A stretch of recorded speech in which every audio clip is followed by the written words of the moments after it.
স্বামী, লিখেছেন শরৎচন্দ্র চট্টোপাধ্যায়। সুদামিনী নামটা আমার বাবার দেওয়া। আমি প্রায়ই ভাবি, আমাকে 1 বছরের বেশি তো তিনি চোখে দেখে যেতে পারেননি। তবে এমন করে আমার ভিতরে বাহিরে মিলিয়ে নাম রেখে গিয়েছিলেন যে বীজমন্ত্রের মতো এই একটি কথাই আমার সমস্ত ভবিষ্যৎ জীবনের ইতিহাসটাই যেন বাবা ব্যক্ত করে গেলেন।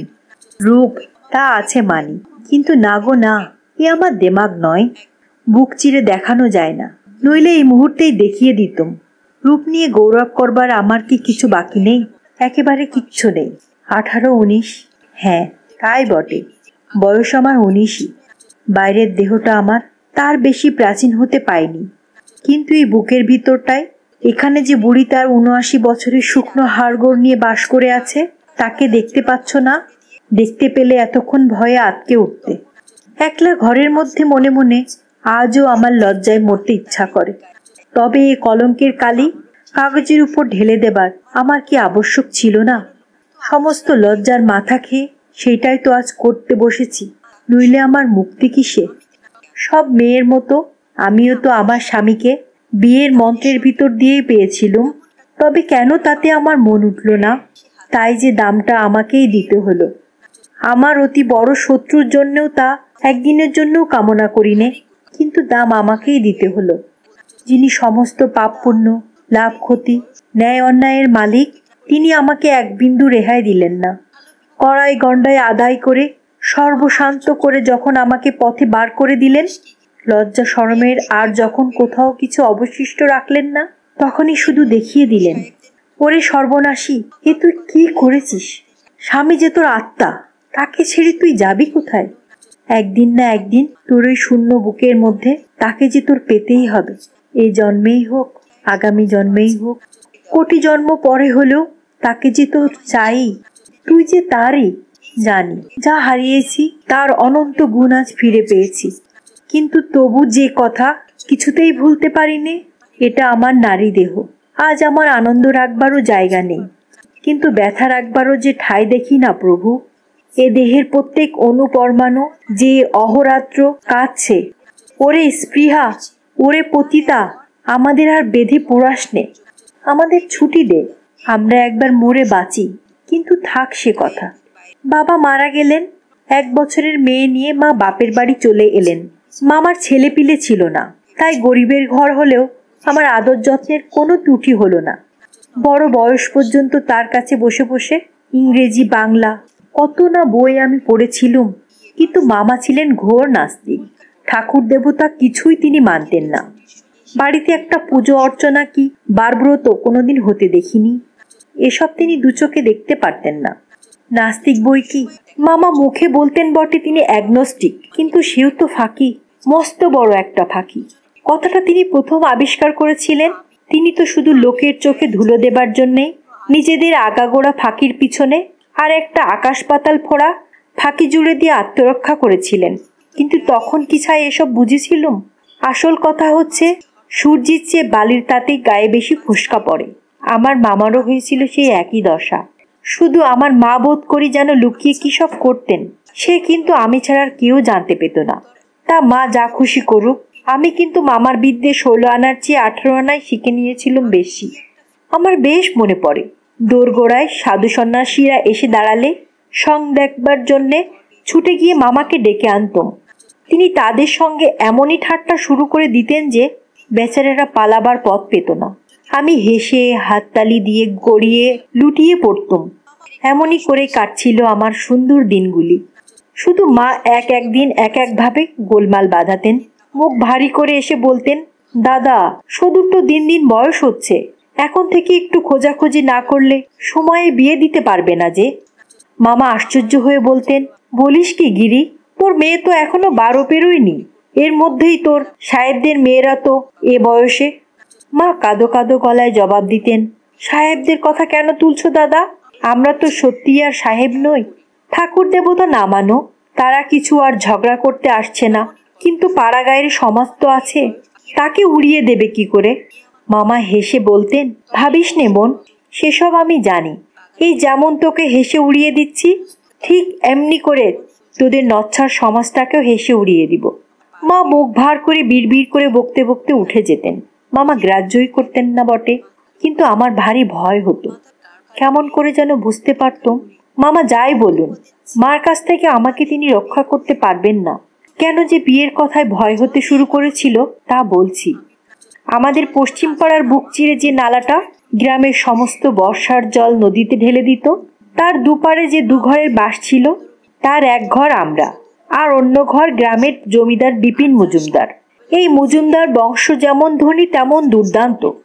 গায়ের ভিতরে বাইরে তাদের প্রতাপের সীমা ছিল না। নরেন ছিল এই বংশের একমাত্র বংশধর। আজ এত বড় মিথ্যেটা মুখে আনতে আমার যে কি হচ্ছে সে আমার অন্তর্যামী ছাড়া আর কেউ জানবে না। কিন্তু তখন কি ভেবেছিলুম, এ বুঝি সত্যি একটা জিনিস, সত্যিই বুঝি নরেনকে ভালোবাসি। কবে যে এই মুহূর্তটা প্রথম জন্মেছিল সেটা আমি বলতে পারি না। কলকাতায় বিয়ে পড়তো, কিন্তু ছুটির সময় বাড়ি এলে মামার সঙ্গে ফিলোসফির আলোচনা করতে প্রায়ই আসতো। তখনকার দিনে বোধ করি লেখাপড়া জানাদের ফ্যাশনই ছিল অন্যরকম। এই নিয়ে বেশিরভাগ তর্ক হতো। কতদিন মামা তার গৌরব দেখাবার জন্য নরেনবাবুর তর্কের জবাব দিতে আমাকে ডেকে পাঠাতেন। কতদিন সন্ধ্যা ছাড়িয়ে রাত্রি হয়ে যেত, দুজনের তর্কের কোনো মীমাংসাই হতো না, কিন্তু আমিই প্রায় জিততাম। তার কারণও আজ আর আমার জানতে বাকি নেই।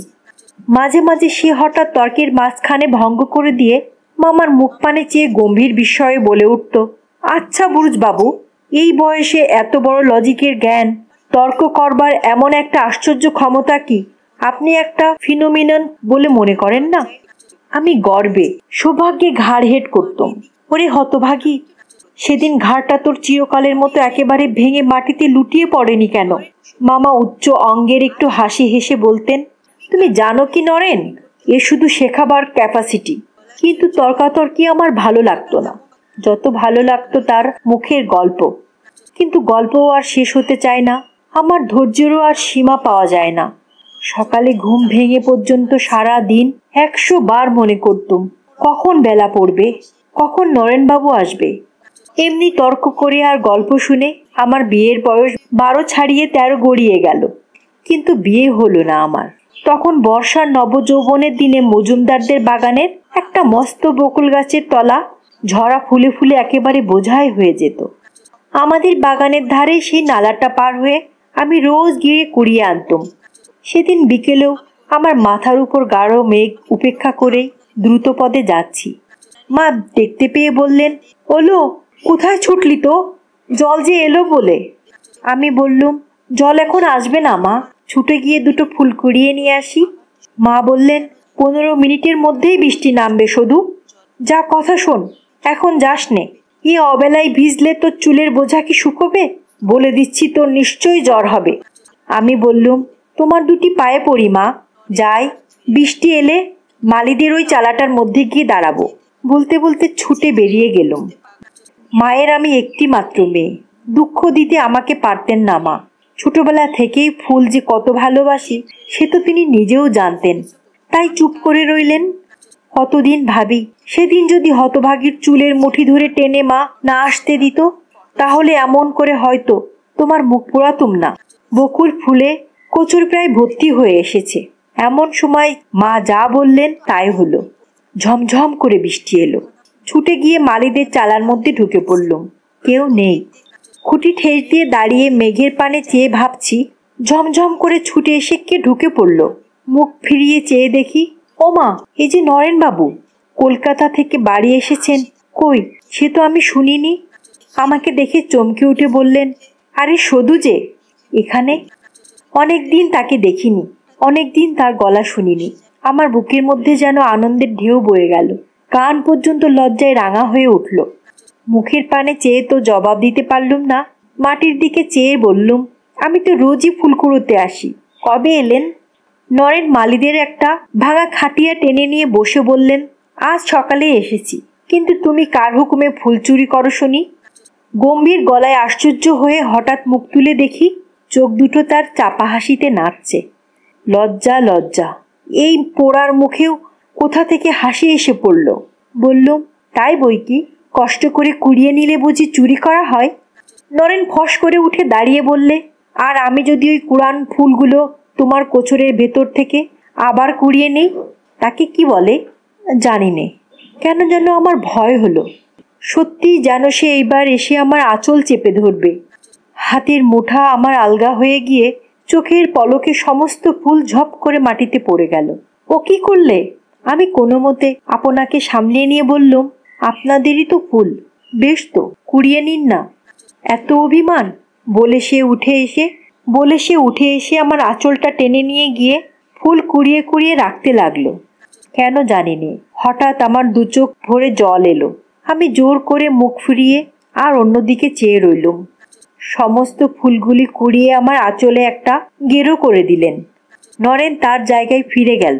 খানিকক্ষণ আমার মুখ পানে চেয়ে থেকে বলল, যে ঠাট্টা বুঝতে পারে না, এত অল্পে রাগ করে, তার ফিলোসফি পড়া কেন? আমি কালই গিয়ে ব্রুজবাবুকে বলে দেব, তিনি যেন পণ্ডশ্রম আর না করেন। আমি আগেই চোখ মুছে ফেলেছিলাম। বললুম, কে রাগ করেছে? যে ফুল ফেলে দিলে? ফুল তো আপনা আপনি পড়ে গেল। মুখখানা বুঝি আপনা আপনি ফিরিয়ে রেখেছ? আমি তো মেঘ দেখছি। মেঘ বুঝি এদিকে ফিরে দেখা যায় না? কই যায়? বলে আমি ভুলে হঠাৎ মুখ ফেরাতেই দুজনার চোখাচোখি হয়ে গেল। নরেন ফিক করে হেসে বললে, একখানা আরশি থাকলে যায় কিনা দেখিয়ে দিতম, নিজের মুখে চোখের একসঙ্গে মেঘ বিদ্যুৎ খেলতে দেখতে পেতে। কষ্ট করে আকাশ খুঁজতে হতো না। আমি তখন মুখ ফিরিয়ে নিলুম। রূপের প্রশংসা আমি ঢের শুনেছি, কিন্তু নরেনের চাপা হাসি, চাপা ইঙ্গিত সেদিন আমার বুকের মধ্যে ঢুকে আমার হৃৎপিণ্ডটাকে যেন সজোরে দুলিয়ে দিলে।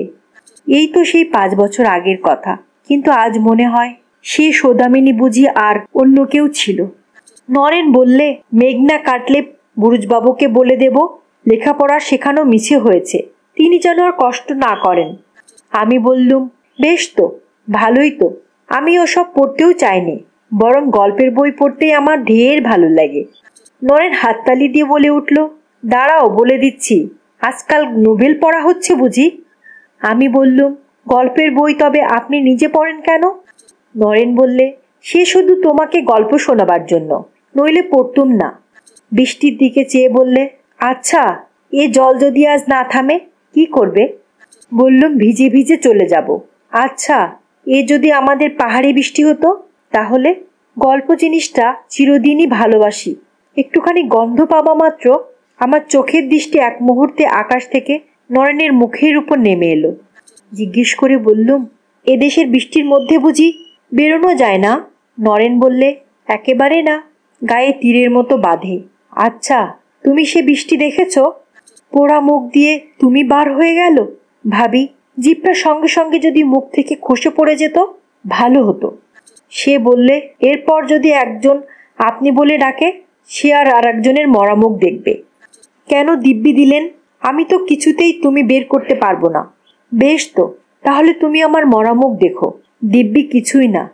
আমি মানি নে। কেমন মানো না? একবার আপনি বলে প্রমাণ করে দাও। মনে মনে রাগ হলুম। বললুম, পোড়ামুখী, মিশে তেজ তো রইল কোথায়? মুখ দিয়ে তো কিছুতেই বার করতে পারলি নে। কিন্তু দুর্গতি যদি ওইখানেই সেদিন শেষ হয়ে যেত। ক্রমে আকাশের রং আরো কালো হয়ে উঠল। আকাশের জল ঝরা যেন থামলই না, কিন্তু পৃথিবীর জলের সমস্ত দুনিয়াটা যেন ঘুলিয়ে একাকার করে দিলে। সন্ধ্যা হয় হয়, ফুলকটটি আঁচলে বাঁধা কাদা ভরা বাগানের পথে বেরিয়ে পড়লুম। নরেন বললে, চলো তোমাকে পৌঁছে দিই। আমি বললুম, না। মন যেন বলে দিলে, সেটা ভালো না, কিন্তু অদৃষ্টকে ডিঙিয়ে যাব কি করে? বাগানের ধারে এসে ভয়ে হতবুদ্ধি হয়ে গেলুম। সমস্ত নালাটা জলে পরিপূর্ণ, পার হই কি করে? নরেন সঙ্গে আসেনি, কিন্তু ওইখানে দাঁড়িয়ে দেখছিল। আমাকে চুপ করে দাঁড়াতে দেখে অবস্থাটা বুঝে নিতে তার আর দেরি হলো না। কাছে এসে বললে, এখন উপায়? আমি কাঁদো কাঁদো হয়ে বললুম, নালায় ডুবে মরি, সেও আমার ভালো, কিন্তু আমি একলা এত দূর সদর রাস্তা ঘুরে কিছুতেই যেতে পারবো না।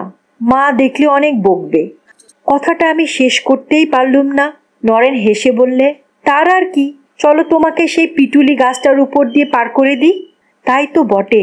আহ্লাদে মনে মনে নেচে উঠলুম। এতক্ষণ আমার মনে পড়েনি যে খানিকটা দূরে একটা পিটুলি গাছ বহুকাল থেকে ঝড়ে উপড়ে নালার উপর ব্রিজের মতো হয়ে পড়ে আছে। ছেলেবেলায় আমি নিজেই তার উপর দিয়ে এপার ওপার হয়েছি। খুশি হয়ে বললুম, তাই চলো। নরেন তার চেয়েও খুশি হয়ে বললে, কেমন মিষ্টি শোনালে বলো তো? বললুম, যাও। সে বললে, নির্বিঘ্নে পার না করে দিয়ে কি আর যেতে পারি? আমি বললুম, তুমি কি আমার পারের কাণ্ডারি নাকি? আমি আজও ভেবে পাইনি এ কথা কি করেই বা মনে এলো এবং কেমন করেই বা মুখ দিয়ে বার করলুম। কিন্তু সে যখন আমার মুখ পানে চেয়ে একটু হেসে বললে, দেখি তাই যদি হতে পারি। আমি ঘেন্নায় যেন মরে গেলুম। সেখানে এসে দেখি পার হওয়া সোজা নয়। একে তো স্থানটা গাছের ছায় অন্ধকার, তাতে পিটুলি গাছটায় জলে ভিজে ভিজে যেমন পিছল তেমনই উঁচু নিচু হয়ে আছে।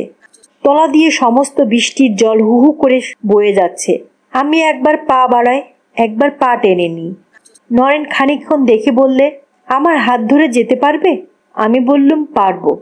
কিন্তু তার হাত ধরে এমনই কাণ্ড করলুম যে সে কোনো মতে টাল সামলে এদিকে লাফিয়ে পড়ে আত্মরক্ষা করলে। কয়েক মুহূর্ত সে চুপ করে আমার মুখ পানে চেয়ে রইল। তারপরেই তার চোখ দুটো যেন চকচক করে উঠল। বললে, দেখবে একবার সত্যিকারের কাণ্ডারি হতে পারি কিনা। আশ্চর্য হয়ে বললুম, কি করে? এমনই করে। বলেই সে নত হয়ে আমার 2 হাঁটুর নিচে এক হাত, ঘাড়ের নিচে অন্য হাত দিয়ে নিমিষে তার বুকের কাছে তুলে নিয়ে সেই গাছটার উপর দিয়ে পা বাড়ালো। ভয়ে আমি চোখ বুজে বাহাত দিয়ে তার গলা জড়িয়ে ধরলুম। নরেন দ্রুত পদে পার হয়ে এপারে চলে এলো। শিউরোতে শিউরোতে বাড়ি এলুম। মা বললেন, ভালো মেয়ে তুই শুধু এলি কি করে? নালাটা তো জলে জলমগ্ন হয়ে আছে, সেই গাছটার উপর দিয়ে বুঝি হেঁটে এলি? পড়ে মরতে পারলি নে, মুখ পোড়া। না মা, সে পুণ্য থাকলে আর এ গল্প লেখার দরকার হতো না। তার পরদিন নরেন মামার সঙ্গে দেখা করতে এলো। আমি ওইখানেই বসেছিলুম। তার পানে চাইতে পারলুম না, কিন্তু আমার সর্বাঙ্গে কাটা দিয়ে উঠল। ইচ্ছে হলো ছুটে পালাই, কিন্তু ঘরের পাকা মেঝে যে চোরবালির মতো আমার পা দুটোকে আটকে দিয়েছে, একটু একটু করে গিলতে শুরু করেছে। আমি নড়তে চেয়েও নড়তে পারলুম না, মুখ তুলে দেখতেও পারলুম না। নরেনের যে কি অসুখ হলো তা শয়তানি জানে। অনেকদিন পর্যন্ত আর সে কলকাতায় গেল না। রোজই দেখা হতে লাগলো। মা মাঝে মাঝে বিরক্ত হয়ে আমাকে আড়ালে ডেকে পাঠিয়ে বলতে লাগলো, ওদের পুরুষ মানুষদের লেখাপড়ার কথাবার্তা হয়, তুই তার মধ্যে হাঁ করে কেন বসে থাকিস? যা, বাড়ির ভিতরে যা। এত বড় মেয়ের যদি লজ্জা শরম এতটুকু না থাকে তাহলে কেমন দেখায়? এক পা এক পা করে আমি ঘরের মধ্যে যেতুম, কিন্তু কোনো কাজে মন দিতে পারতুম না। যতক্ষণ সে থাকতো তার অস্পষ্ট কণ্ঠস্বর অবিশ্রাম বাইরের পানেই আমাকে টানতে থাকতো। আমার মামা আর যাই হন, তার মনটা প্যাঁচালো ছিল না। তাছাড়া লিখে পড়ে তর্ক করে ভগবানকে উড়িয়ে দেবার ফন্দিতেই সমস্ত অন্তর্করণটা তার এমনই অনুক্ষণ ব্যস্ত হয়ে থাকতো যে তার নাকের ডগায় কি ঘটে চলেছে তা তিনি দেখতেই পেতেন না। আমি এই বড় একটা মজা দেখেছি। জগতের সবচেয়ে নামকরা নামজাদা নাস্তিকগুলোই হচ্ছে সবচেয়ে নিরেট বোকা। ভগবানের যে কি লীলা তা ভগবানই জানেন। তিনি যে এই না রূপেই তাদের 15 আনা মন ভরে দেন, এ তারা টেরই পায় না। সপ্রমাণ হোক অপ্রমাণ হোক, তার ভাবনাতে সারাদিন কাটিয়ে দিয়ে বলে, সংসারের মানুষগুলো কি বোকা। তারা সকাল সন্ধ্যায় বসে মাঝে মাঝে ভগবানের চিন্তা করে। আমার মামারও ছিল সেই দশা। তিনি কিছুই বলতে বা দেখতে পেতেন না। কিন্তু মা তো তা নয়। তিনি যে আমারই মতো মেয়ে মানুষ, তার দৃষ্টিতে ফাঁকি দেওয়া তো সহজ ছিল না। আমি নিশ্চয়ই জানি মা আমাদের সন্দেহ করেছিলেন। আর সামাজিক বাধা আমাদের দুজনের মধ্যে যে কত বড় ছিল এ যে শুধু যে তিনিই জানতেন, আমি জানতুম না তা নয়। ভাবলেই আমার বুকের সমস্ত রস শুকিয়ে কাঠ হয়ে যেত। তাই ভাবনার এই বিশ্রী দিকটাকে আমি দুহাতে দূরে ঠেলে রাখতুম। কিন্তু শত্রুর বদলে যে বন্ধুকেই ঠেলে ফেলেছি তাও টের পেতুম। কিন্তু হলে কি হয়, যে মাতাল একবার কড়া মদ খেতে শিখেছে, জল দেওয়া মদে আর তার মন কি ওঠে? নির্জলা বিষের আগুনে কলজে পুড়িয়ে তোলাতেই যে তখন তার মস্ত সুখ। আর একটা জিনিস আমি কিছুতেই ভুলতে পারতুম না, সেটা মজুমদারদের ঐশ্বর্যের চেহারা। ছেলেবেলায় মায়ের সঙ্গে কতদিনই তো তাদের বাড়িতে বেড়াতে গেছি। সেই সব ঘরদোর, ছবি, দেয়ালগিরি, আলমারি, সিন্দুক, আসবাবপত্রের সঙ্গে কোনো একটা ভাবি ভাব, কোনো একটা ভাবি ছোট একতলা শ্বশুরবাড়ির কদাকার কীর্তি কল্পনা করে মনে মনে আমি যেন শিউরে উঠতুম। মাসখানেক পরে একদিন সকালবেলা নদী থেকে স্নান করে বাড়িতে পা দিয়েই দেখি বারান্দার উপর একজন পৌরগোছের মহিলা স্ত্রীলোক মায়ের কাছে বসে গল্প করছে। আমাকে দেখে মাকে জিজ্ঞাসা করলে, এইটি বুঝি তোমার মেয়ে? মা ঘাড় নেড়ে বললেন, হ্যাঁ মা, এই আমার মেয়ে, বাড়ন্ত গঠন। নইলে? স্ত্রীলোকটি হেসে বললে, তা হোক, ছেলেটিরও বয়স প্রায় 30, দুজনেরই খুব মানাবে ভালো। আর ওই শুনতেই 10 বরে, নইলে যেন কার্তিক। আমি দ্রুত পদে ঘরে চলে গেলুম। বুঝলুম উনি ঘরতালি করেন, আমার সম্বন্ধ এনেছেন। মা চেঁচিয়ে বললেন, কাপড় ছেড়ে একবার এদিকে এসে বসতো মা। কাপড় ছাড়া চুলোই গেল। ভিজে কাপড়েই দোরের আড়ালে দাঁড়িয়ে কান পেতে শুনতে লাগলুম। বুকের কাঁপুনি যেন আর থামতেই চায় না। শুনতে পেলুম চিতোর গ্রামের কে একজন রাধা বিনোদ মুখুর্জের ছেলে ঘনশ্যাম। পোড়া কপালে নাকি অনেক দুঃখ ছিল, তাই আজ সে নাম জপের মন্ত্র। সে নাম শুনে সেদিন গা জ্বলে যাবে কোনোদিন ভাবিইনি। শুনলুম বাপ নেই, কিন্তু মা আছেন। ছোট 2টি ভাই, এক ভাইয়ের বিয়ে হয়েছে, একটি এখনো পড়ে। সংসার বড়রই ঘাড়ে, তাই ইন্টার পাশ করেই রোজগারের ধান্দায় পড়া ছাড়তে হয়েছে।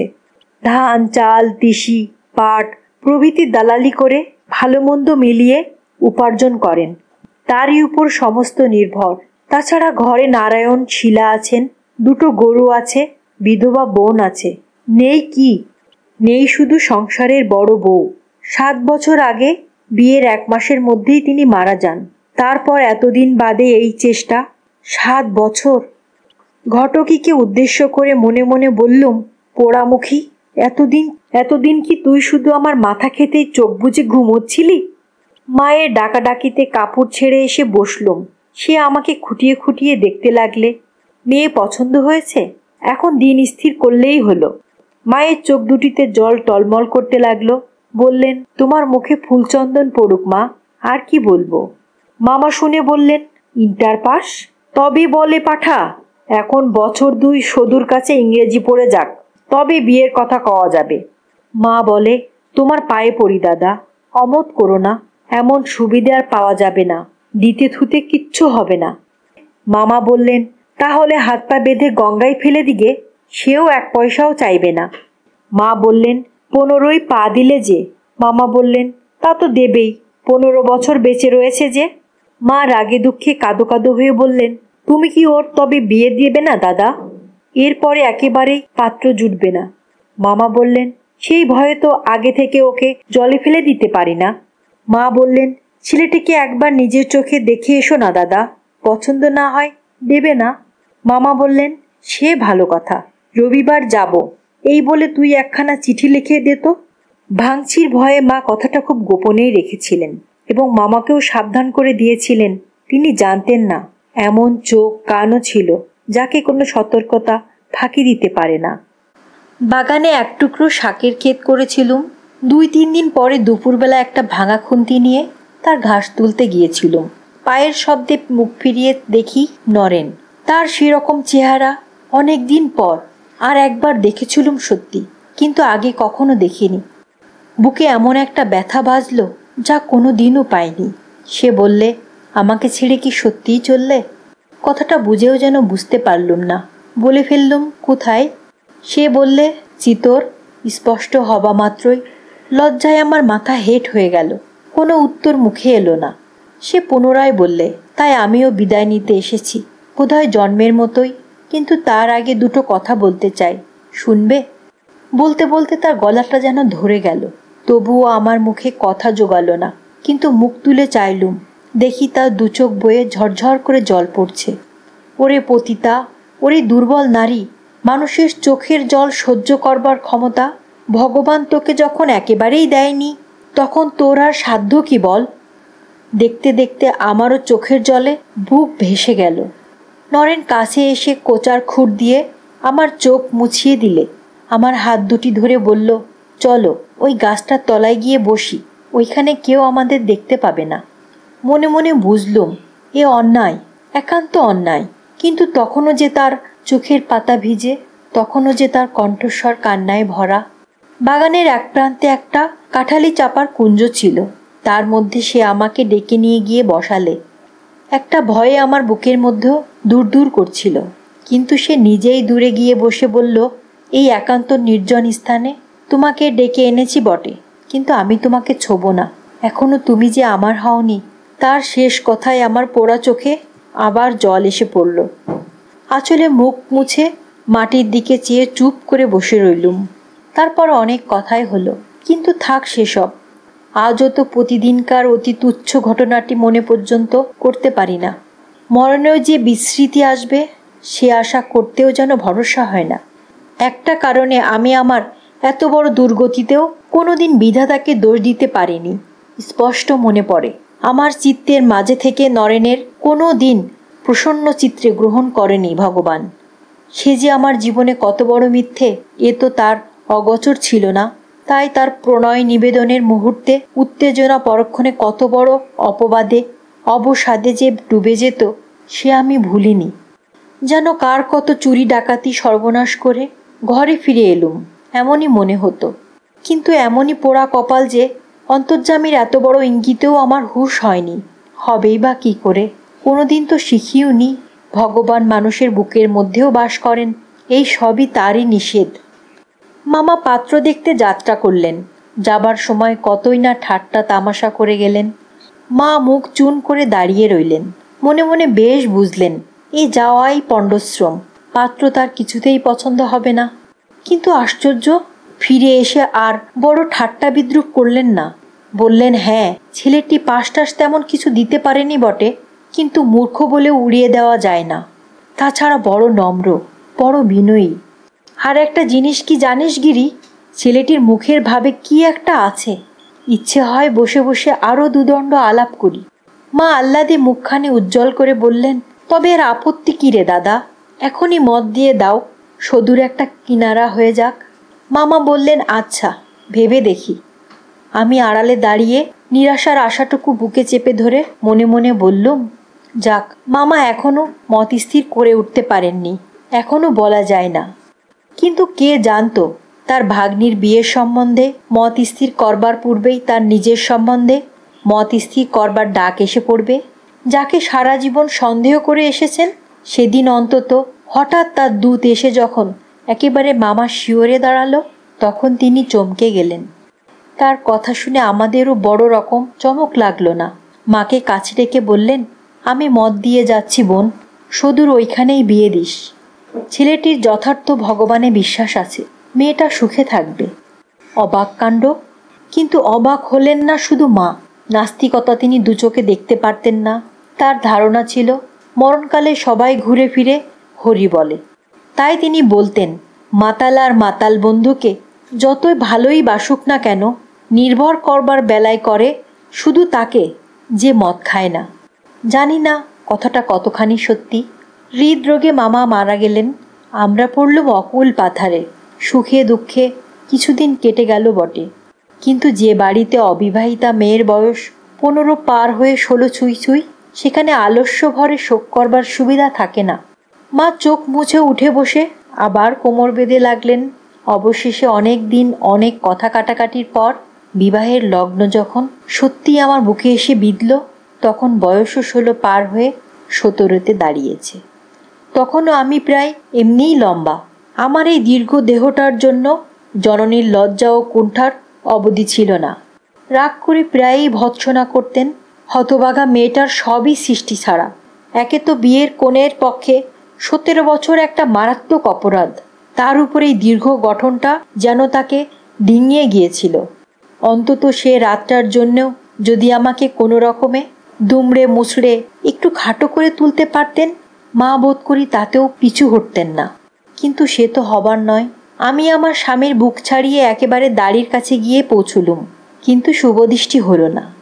ঠিক রাগে নয়, কেমন যেন একটা বিতৃষ্ণায় চোখ বুজে রইলুম। কিন্তু তাও বলি, এমন কোনো অসহ্য মর্মান্তিক দুঃখও তো তখন আমি মনের মধ্যে টের পাইনি। ইতিপূর্বে কত দিন সারা রাত্রি জেগে ভেবেছি, এমন দুর্ঘটনা যদি সত্যিই কপালে ঘটে, নরেন এসে আমাকে নিয়ে যদি না যায়, তবু আর কারোর সঙ্গে আমার বিয়ে কোনো মতেই হতে পারে না। সে রাত্রে নিশ্চয়ই আমার বুক চিরে ভলকে ভলকে মুখ দিয়ে রক্ত গড়িয়ে পড়বে। ধরাধরি করে আমাকে বিবাহ সভা থেকে বিছনায় তুলে নিয়ে যেতে হবে, এ বিশ্বাস আমার মনে একেবারে বদ্ধমূল ছিল। কিন্তু কই, কিছুই তো হলো না। আরও 5 জন বাঙালি মেয়ের মতোই সব শুভকর্ম ঠিকঠাক মতোই সমাধা হয়ে গেল এবং তেমনি করে একদিন শ্বশুরবাড়ি যাত্রা করলুম। শুধু যাবার সময়টিতে পালকির ফাঁক দিয়ে সেই কাঁঠালি চাপার কুঞ্জটায় চোখ পড়ায় হঠাৎ চোখে জল এলো। সে যে আমাদের কতদিনের, কত চোখের জল, কত দিব্যি দিলাসার নীরব সাক্ষী। আমার চিতোর গ্রামের সম্বন্ধটা যেদিন পাকা হয়ে গেল, ওই গাছটার আড়ালে বসেই অনেক অশ্রু বিনিময়ের পর স্থির হয়েছিল সে এসে একদিন আমাকে নিয়ে চলে যাবে। কেন, কোথায় প্রভৃতি বাহুল্য প্রশ্নের তখন আবশ্যকও হয়নি। আর কিছু হলো না, শুধু যাবার সময় একবার যদি দেখা হতো। কেন সে আমাকে চাইলে না? কেন আর একটা দিনও দেখা করতে আসলো না? শুধু যদি খবরটা পেতুম, মনে অনেক শান্তি পেতুম। শ্বশুরবাড়ি গেলুম, বিয়ের বাকি অনুষ্ঠানও শেষ হয়ে গেল। অর্থাৎ আমি আমার স্বামীর ধর্মপত্নীর পদে এইবার পাকাপাকি হয়ে বসলুম। দেখলুম স্বামীর প্রতি বিতৃষ্ণা যে শুধু একা আমার তা কিন্তু নয়, বাড়ি শুদ্ধ আমার দলে। শ্বশুর নেই, সৎ শাশুড়ি তার নিজের ছেলে দুটি, একটি বউ এবং বিধবা মেয়েটি নিয়ে ব্যতিব্যস্ত। এতদিন নিরাপদে সংসার করছিলেন। হঠাৎ একটি 17-18 বছরের মস্ত বউ এসে তার সমস্ত মন সশস্ত্র হয়ে জেগে উঠল, কিন্তু মুখে বললেন না কিছুই। বাঁচলুম বৌমা, বাঁচলুম। তোমার হাতে সংসার ফেলে দিয়ে এখন দুদণ্ড ঠাকুরদের নাম করতে পাবো। ঘনশ্যাম আমার পেটের ছেলে না হলেও তার চেয়ে কমও নয়। সে বেঁচে থাকলেই তবে সব বজায় থাকবে। এই দুটি বাক্য বলার পরই তিনি আমার চোখের দিকে চাইলেন। এইটি বুঝি শুধু কাজ করো মা, আর কিচ্ছু চাইনে তোমার কাছে। তার কাজ তিনি করলেন, আমার কাজ আমি করলুম। বললুম আচ্ছা, কিন্তু সে এই কুস্তিগিরের তাল ঢোকার মতো প্যাঁচ মারতে যে দুজনেই জানি, তা ইশারায় জানিয়ে দেওয়া। কিন্তু কত শীঘ্র মেয়ে মানুষ যে মেয়ে মানুষকে চিনতে পারে, এ এক আশ্চর্য ব্যাপার। তাকে জানতে আমারও যেমন দেরি হলো না, আমাকেও দুদিনের মধ্যে চিনে নিয়ে তিনিও তেমনি আরামের নিঃশ্বাস ফেললেন।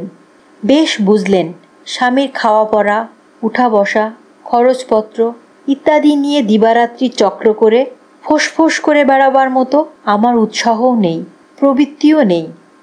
মেয়ে মানুষের তৃণে যত প্রকার বিদ্যাস্ত আছে, আড়ি পাতাটা তার মধ্যে ব্রহ্মাস্ত্র। সুবিধা পেলে এতে মা মেয়ে, শাশুড়ি বউ, যা ননদ কেউ কাকে খাতির করে না। আমি ঠিক জানি, আমি যে পালঙ্কে না শুয়ে ঘরের মেঝেতে একটা মাদুর টেনে নিয়ে রাত্রি যাপন করি, এ সুসংবাদ তার অগোচর ছিল না। আগে যে ভেবেছিলুম নরেনের বদলে আর কারো ঘর করতে হলে সেদিনই আমি বুক ফেটে মারা যাব, দেখলুম সেটা ভুল। ফাটবার চেরবার কোনো লক্ষণই টের পেলুম না। কিন্তু তাই বলে এক শয্যায় শুতেও আর আমার কিছুতেই প্রবৃত্তি হলো না। দেখলুম আমার স্বামীটি অদ্ভুত প্রকৃতির লোক। আমার আচরণ নিয়ে তিনি কিছুদিন পর্যন্ত কোনো কথাই কইলেন না, অথচ মনে মনে রাগ কিংবা অভিমান করে আছেন তাও বোঝা যায় না। শুধু একদিন একটু হেসে বললেন, ঘরে আর একটা খাট এনে বিছানা বড় করে নিলে কেমন হয়, তুমি উপরেই শুতে পারো। আমি বললুম, দরকার কি, আমার তো এতে কষ্ট হয় না। তিনি বললেন, না হলেও একদিন অসুখ করতে পারে যে। আমি বললুম, তোমার এতই যদি ভয়, আমার অন্য আরেকটি ঘরে শোবার ব্যবস্থা করে দিলে তো হয়। তিনি বললেন, ছি ছি, তা কি হয়? তাতে কত রকমের অপ্রিয় আলোচনা উঠবে, মানুষজন হাসাহাসি করবে, দেখতে খুব খারাপ লাগবে। বললুম, ওঠে উঠুক, আমি গ্রাহ্য করি না। তিনি এক মুহূর্ত চুপ করে আমার মুখের পানে চেয়ে বললেন, এত বড় বুকের পাটা যে তোমার চিরকাল থাকবে এমন কি কথা আছে বলো? বলে একটুখানি হেসে আবার কাজে চলে গেলেন। আমার মেজে দেওর টাকা 40-এর মতো কোথাও চাকরি করতেন, কিন্তু একটা পয়সা কখনো সংসারে দিতেন না। অথচ তার আপিসের সময়ের ভাত, আপিস থেকে এলে পা ধোবার, গাড়ু গামছা, জল খাবার, পান তামাক ইত্যাদি জোগাবার জন্যে বাড়ি শুদ্ধ সবাই যেন ব্যস্ত হয়ে থাকতো। দেখতুম আমার স্বামী আর মেজে দেওর হয়তো কোনোদিন একসঙ্গেই বিকেলবেলায় বাড়ি ফিরে এলেন। সবাই তার জন্যে ব্যতিব্যস্ত, এমনকি চাকরটা পর্যন্ত তাকে প্রসন্ন করবার জন্যে ছুটাছুটি করে বেড়াচ্ছে। তার একদিন দেরি কিংবা অসুবিধা হলে যেন পৃথিবী রসাতলে চলে যাবে, অথচ আমার স্বামীর দিকে কেউ চেয়েও দেখত না।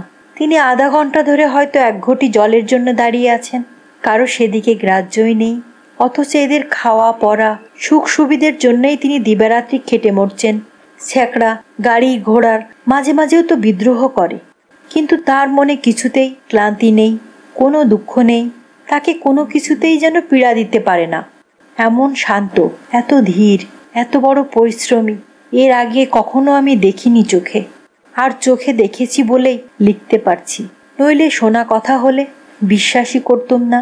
সংসারে এমন ভালো মানুষও থাকতে পারে, এমন ভালো মানুষও যে থাকে। মুখে হাসিটি লেগেই আছে তার। সব তাতেই বলছেন, থাক থাক, আমার এতেই হবে। স্বামীর প্রতি আমার মায়াই তো ছিল না, বরঞ্চ বিতৃষ্ণার ভাবই ছিল বেশি। তবু এমন একটা নিরীহ লোকের উপর, বাড়ি শুদ্ধ লোকের এত বড় অন্যায় অবহেলায় আমার গা যেন জ্বলে যেতে লাগলো। বাড়িতে গরুর দুধ বড় কম হতো না, কিন্তু তার পাতে কোনোদিন বা একটু পড়তো, কোনোদিন বা পড়তোই না।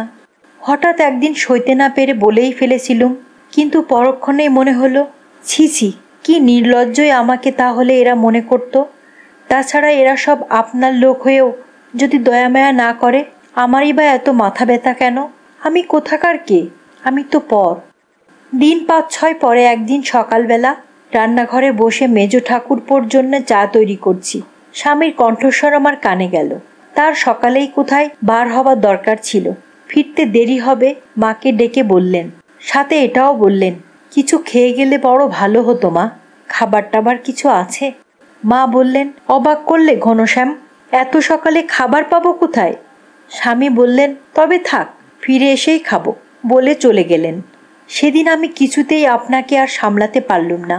আমি জানতাম ও পাড়ার বসেরা তাদের বেয়াই বাড়ির পাওয়া সন্দেশ রসগোল্লা পাড়ায় বিলিয়েছিল। কাল রাত্রে আমাদেরও কিছু দিয়েছিল।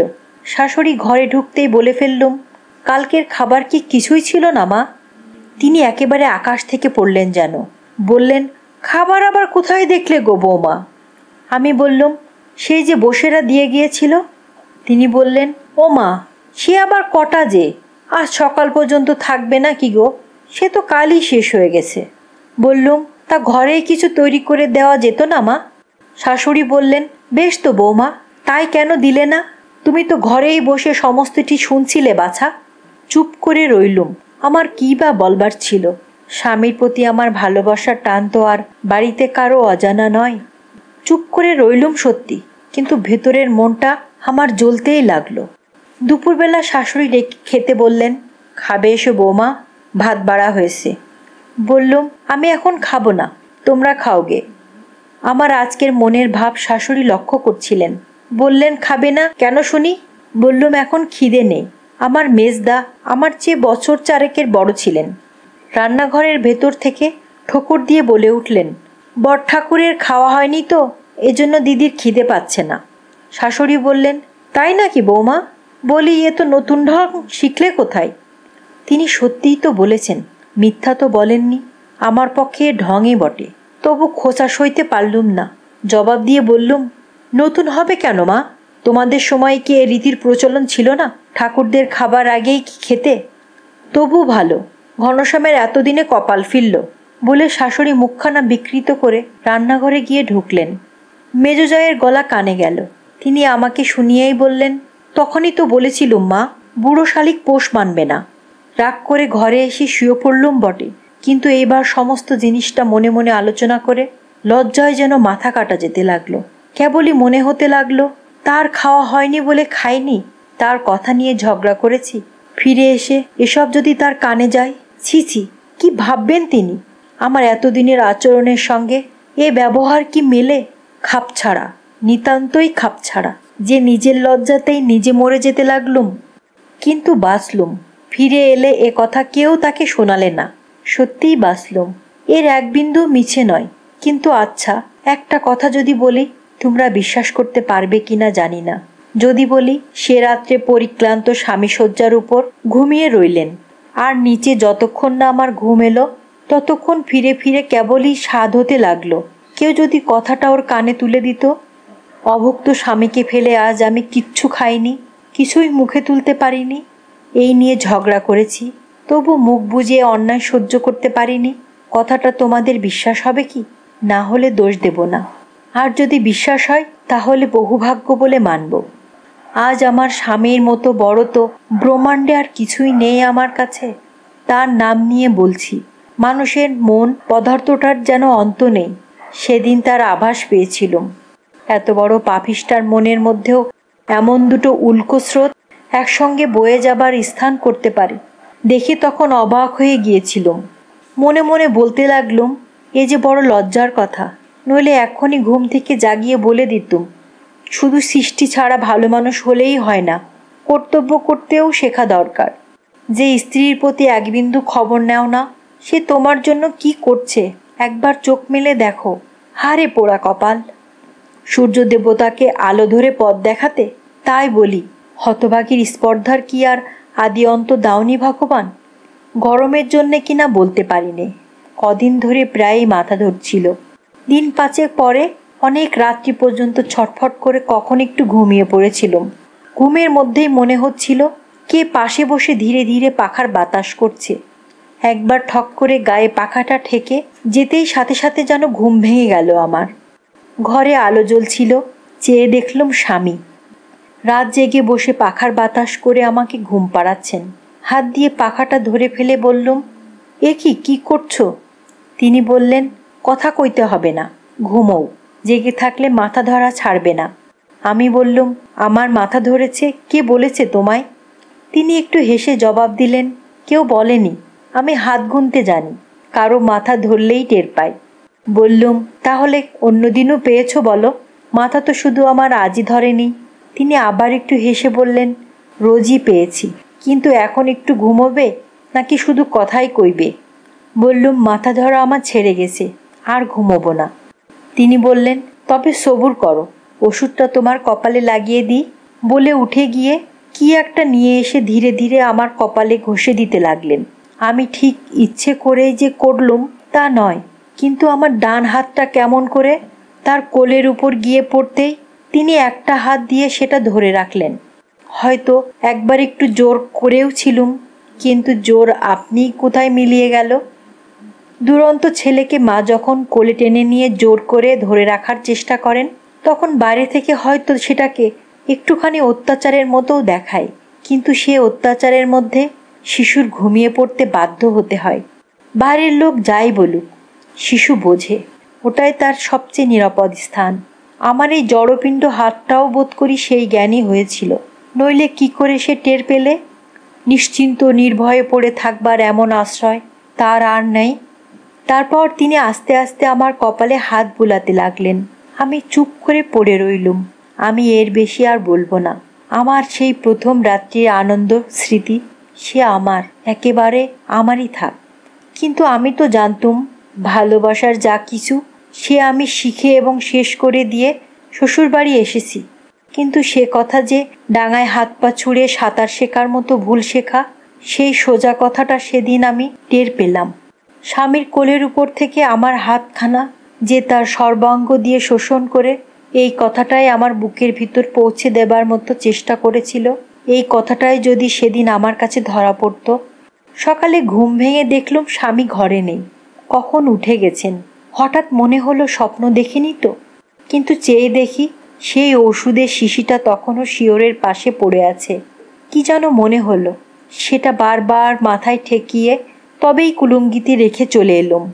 শাশুড়ি ঠাকরান সেই দিন থেকে আমার উপর বেশ কড়া নজর রাখছিলেন, সে আমি টের পেলুম। আমিও ভেবেছিলুম মরুগ্গে যাক, আমি কোনো কথায় আর থাকবো না।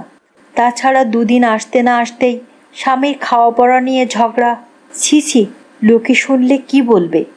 কিন্তু কবে যে এর মধ্যেই আমার মনের উপর দাগ পড়ে গিয়েছিল, কবে যে তার খাওয়া পড়া নিয়ে ভিতরে ভিতরে উৎসুক হয়ে গিয়েছিলুম, সে আমি নিজেই জানতুম না। তাই দুটো দিন যেতে না যেতেই আবার একদিন ঝগড়া করে ফেললুম। আমার স্বামীর যে একজন আড়তদার বন্ধু ছিল, সেদিন সকালে মস্ত 2টা রুই মাছ পাঠিয়েছিলেন। চান করতে পুকুরে যাচ্ছি, দেখি বারান্দার উপর সবাই জড়ো হয়ে কথাবার্তা বলছে। কাছে এসে দাঁড়ালুম। মাছ কোটা হয়ে গেছে, মেজোজা তরকারি কুটছেন। শাশুড়ি বলে দিচ্ছেন, এটা মাছের ঝোলের কুটনো, ওটা মাছের ডালনার কুটনো, ওটা মাছের অম্বলের কুটনো, এমনই সমস্তই প্রায় আঁশ রান্না। আজ একাদশী, তার এবং বিধবা মেয়ের খাবার হাঙ্গামা নেই, কিন্তু আমার স্বামীর জন্য কোনো ব্যবস্থাই দেখলুম না। তিনি বৈষ্ণব মানুষ, মাছ মাংস কিছুই ছোন না। একটু ডাল, 2টো ভাজি, একটুখানি অম্বল হলেই তার খাওয়া শেষ হয়ে যেত, অথচ ভালো খেতেও তিনি ভালোবাসতেন। এক আধ দিন একটু ভালো তরকারি হলে তার আহ্লাদের সীমা থাকতো না। বললুম, ওর জন্যে কি হচ্ছে মা? শাশুড়ি বললেন, আজ আর সময় কই বৌমা, এর মধ্যে দুটো আলু উচ্ছে ভাতে দিতে বলে দিয়েছি, তারপরে একটু দুধ দেবক্ষণ। বললুম, সময় নেই কেন মা? শাশুড়ি বিরক্ত হয়ে বললেন, দেখতেই তো পাচ্ছ বৌমা, এতগুলো আঁশ রান্না হতেই তো 10টা-11টা বেজে যাবে। আজ আমার অখিলের 2-4 জন বন্ধু বান্ধব খাবে, তারা হলো সব অফিসার মানুষ। 10টার মধ্যে খাওয়া না হলে পিত্তি পড়ে সারাদিন আর খাওয়াই হবে না। তার উপর আবার নিরামিষ রান্না করতে গেলে রাঁধুনি বাঁচে, তার প্রাণটাও তো দেখতে হবে বাছা। রাগে সর্বাঙ্গ রিরি করে জ্বলতে লাগলো। তবু কোনো মতে আত্মসংবরণ করে বললুম, শুধু আলু উচ্ছে ভাতে দিয়ে কি কেউ খেতে পারে মা? একটুখানি ডাল রাঁধবার কি সময় হতো না? তিনি আবার মুখের পানে কটমট করে চেয়ে বললেন, তোমার সঙ্গে তর্ক করতে পারি নে বাছা, আমার অনেক কাজ আছে। এতক্ষণ রাগ সামলিয়েছিলুম, আর পারলুম না। বলে ফেললুম, কাজ সকলেরই আছে মা। তিনি 30 টাকার কেরানিগিরি করেন না বলে কুলি মজুর বলে তোমরা তুচ্ছ তাচ্ছিল্য করতে পারো, কিন্তু আমি তা পারি নে। এই বলে দিয়ে তাকে খেতে দেব না, রাঁধুনি রাঁধতে পারবে না, আমি যাচ্ছি। শাশুড়ি কিছুক্ষণ অবাক হয়ে আমার মুখের পানে চেয়ে রইলেন। বললেন, তুমি তো কাল এলে বৌমা, এতদিন আর কি করে খাওয়া হয়েছিল শুনি? বললুম, সে খোঁজে আমার দরকার নেই, কিন্তু কাল এলেও আমি কচি খুকি নই মা, এখন থেকে সেসব হতে দিতে পারবো না। রান্নাঘরে ঢুকে রাঁধুনিকে বললুম, বড়বাবুর জন্য নিরামিষ ডালনা অম্বল করবে। তুমি না পারো একটা উনুন ছেড়ে দাও, আমি এসে রাখছি। বলে আর কোনো তর্কাতর্কির উপেক্ষা না করে চান করতে চলে গেলুম। স্বামীর বিছানা আমি রোজ নিজে হাতেই করতুম। এই ধবধবে সাদা বিছানাটার উপর ভেতরে ভেতরে যে একটা লোভ জন্মাচ্ছিল, হঠাৎ এতদিনের পর আজ বিছানা করবার সময় সে কথা জানতে পেরে নিজের কাছেই লজ্জা অনুভব করলুম। এতটাই লজ্জা অনুভব করলুম, মনে হলো লজ্জায় মরে গেলুম। ঘড়িতে 12টা বাজতে তিনি শুতে এলেন। কেন যে এত রাত পর্যন্ত জেগে বই পড়ছিলুম, তার পায়ের শব্দ, সে খবর আজ এমনই স্পষ্ট করে আমার কানে বলে দিল যে লজ্জায় মুখ তুলে চাইতেও পারলুম না। স্বামী বললেন, এখনো শোনি যে? আমি বই থেকে মুখ তুলে ঘড়ির পানে তাকিয়ে যেন চমকে উঠলুম। তাই তো 12টা বেজে গেছে। কিন্তু তিনি সব দেখতে পান, তিনি দেখেছিলেন। আমি 5 মিনিট পর পরই ঘড়ি দেখছিলাম। স্বামী শয্যায় বসে একটু হেসে বললেন, আজ আবার কি হাঙ্গামা বাঁধিয়েছিলে? বললুম, কে বলেছে? তিনি বললেন, সেদিন না তোমাকে বলেছি আমি হাত গুনতে জানি। বললুম, জানলেই ভালোই, কিন্তু তোমার গোয়েন্দার নাম না বলো, তিনি কি কি দোষ করেছেন সেগুলো তো বলো। তিনি বললেন, গোয়েন্দা তোমার কোনো দোষ দেয়নি, কিন্তু আমি দিচ্ছি। আচ্ছা জিজ্ঞাসা করি, এত অল্পে তোমার এত রাগ হয় কেন? বললুম, অল্প? তুমি কি ভাবো তোমাদের ন্যায় অন্যায়ের বাটখারা দিয়ে সকলের ওজন চলবে? কিন্তু তাও বলছি, তুমি যে এত বলছো, এ অন্যায় চোখে দেখলে তোমারও রাগ হতো। তিনি আবার একটু হাসলেন, বললেন, আমি বৈষ্ণব, আমার তো নিজের উপর অত্যাচারে রাগ করতে নেই। মহাপ্রভু আমাদের গাছের মতো সহিষ্ণু হতে বলেছেন, আর তোমাকে এখন থেকে তাই হতে হবে। কেন, আমার অপরাধ? বৈষ্ণবের স্ত্রী, এইমাত্র তোমার অপরাধ। বললুম, তাহলে হতে পারে, কিন্তু গাছের মতো অন্যায় সহ্য করা আমার কাজ নয়। তা সে যে প্রভুই আদেশ করুক না কেন। তাছাড়া যে লোক ভগবান মানে না, তার কাছে আবার মহাপ্রভু কি? স্বামী হঠাৎ যেন চমকে উঠলেন। বললেন, কে ভগবান মানে না? তুমি? বললুম, হ্যাঁ আমি। তিনি বললেন, ভগবান মানো না কেন? বললুম, নেই বলে মানি নে, মিথ্যে বলে মানি নে। আমি লক্ষ্য করে দেখেছিলুম আমার স্বামীর হাসি মুখখানি ধীরে ধীরে ম্লান হয়ে আসছিল। এই কথার পরে সে মুখ একেবারে যেন ছায়ের মতো সাদা হয়ে গেল। একটুখানি চুপ করে থেকে বললেন, শুনেছিলুম তোমার মামা নাকি নিজেকে নাস্তিক বলতেন। আমি মাঝখানে ভুল শুধরে দিয়ে বললুম, তিনি নিজেকে নাস্তিক বলতেন না, অ্যাগনস্টিক বলতেন। স্বামী বিস্মিত হয়ে জিজ্ঞাসা করলেন, সে আবার কি? আমি বললুম, অ্যাগনস্টিক হচ্ছে তারাই যারা ঈশ্বর আছে বা নেই কোনো কথাই বলেন না। কথাটা শেষ না হতেই স্বামী বলে উঠলেন, থাক ওসব আলোচনা, আমার সামনে তুমি কোনোদিন এ কথা আর বলবে না, মুখেও এনো না।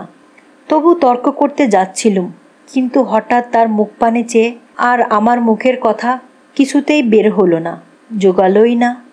ভগবানের উপর তার অচল বিশ্বাস আমি জানতাম, কিন্তু কোনো মানুষ যে আর একজনের মুখ থেকে তার অস্বীকৃতি শুনলে এত ব্যথা পেতে পারে এই ধারণাই আমার ছিল না।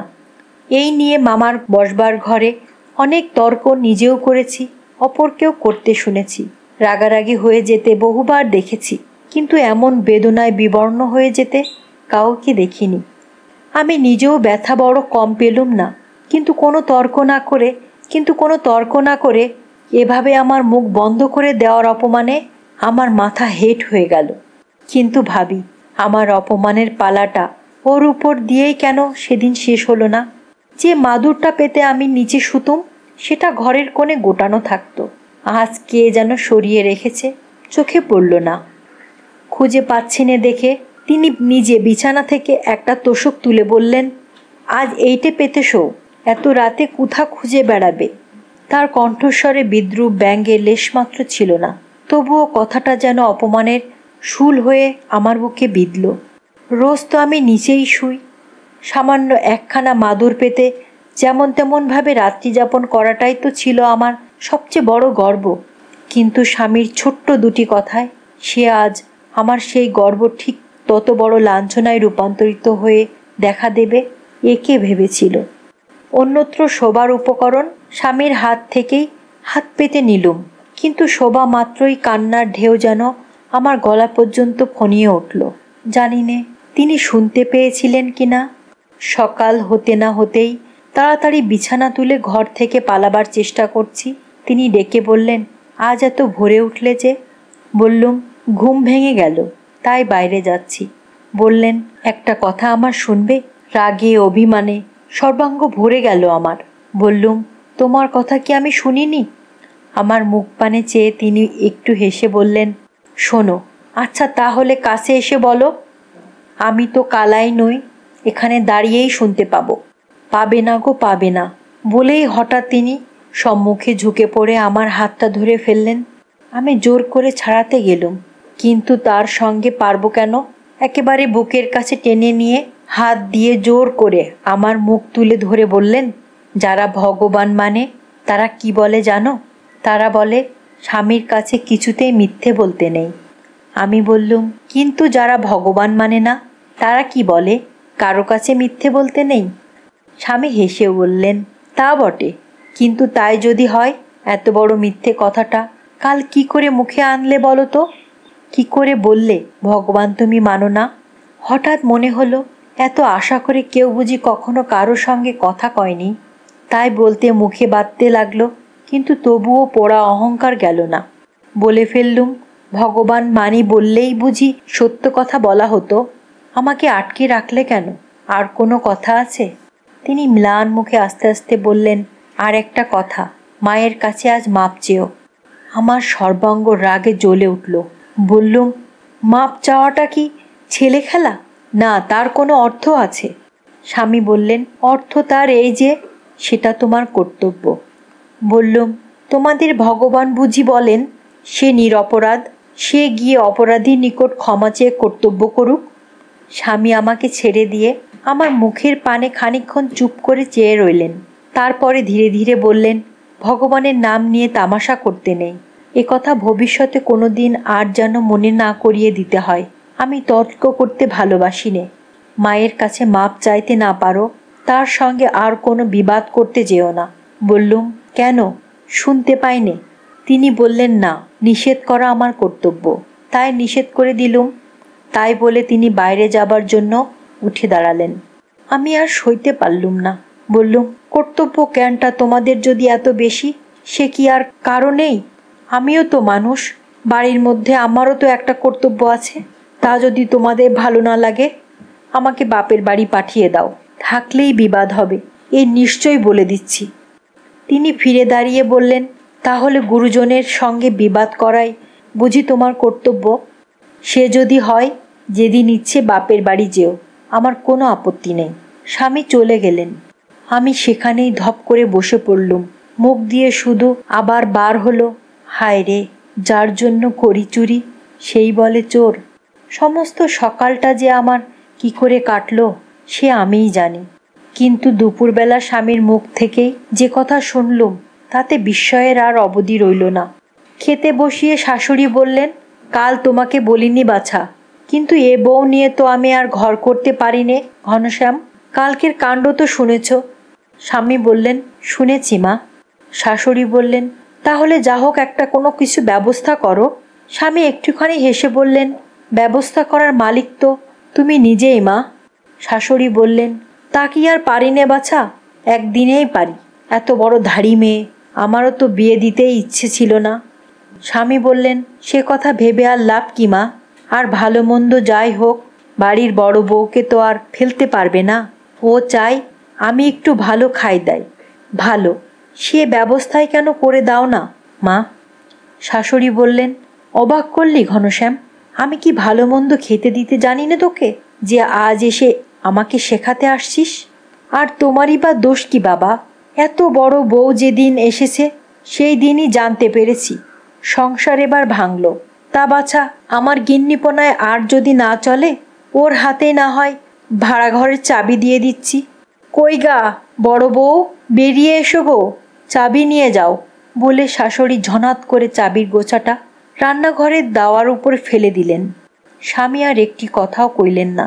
মুখ বুজে ভাত খেতে বাইরে যাবার সময় বলতে বলতে গেলেন, সব মেয়ে মানুষেরও এক রাগ, কাকেই বা কি বলি।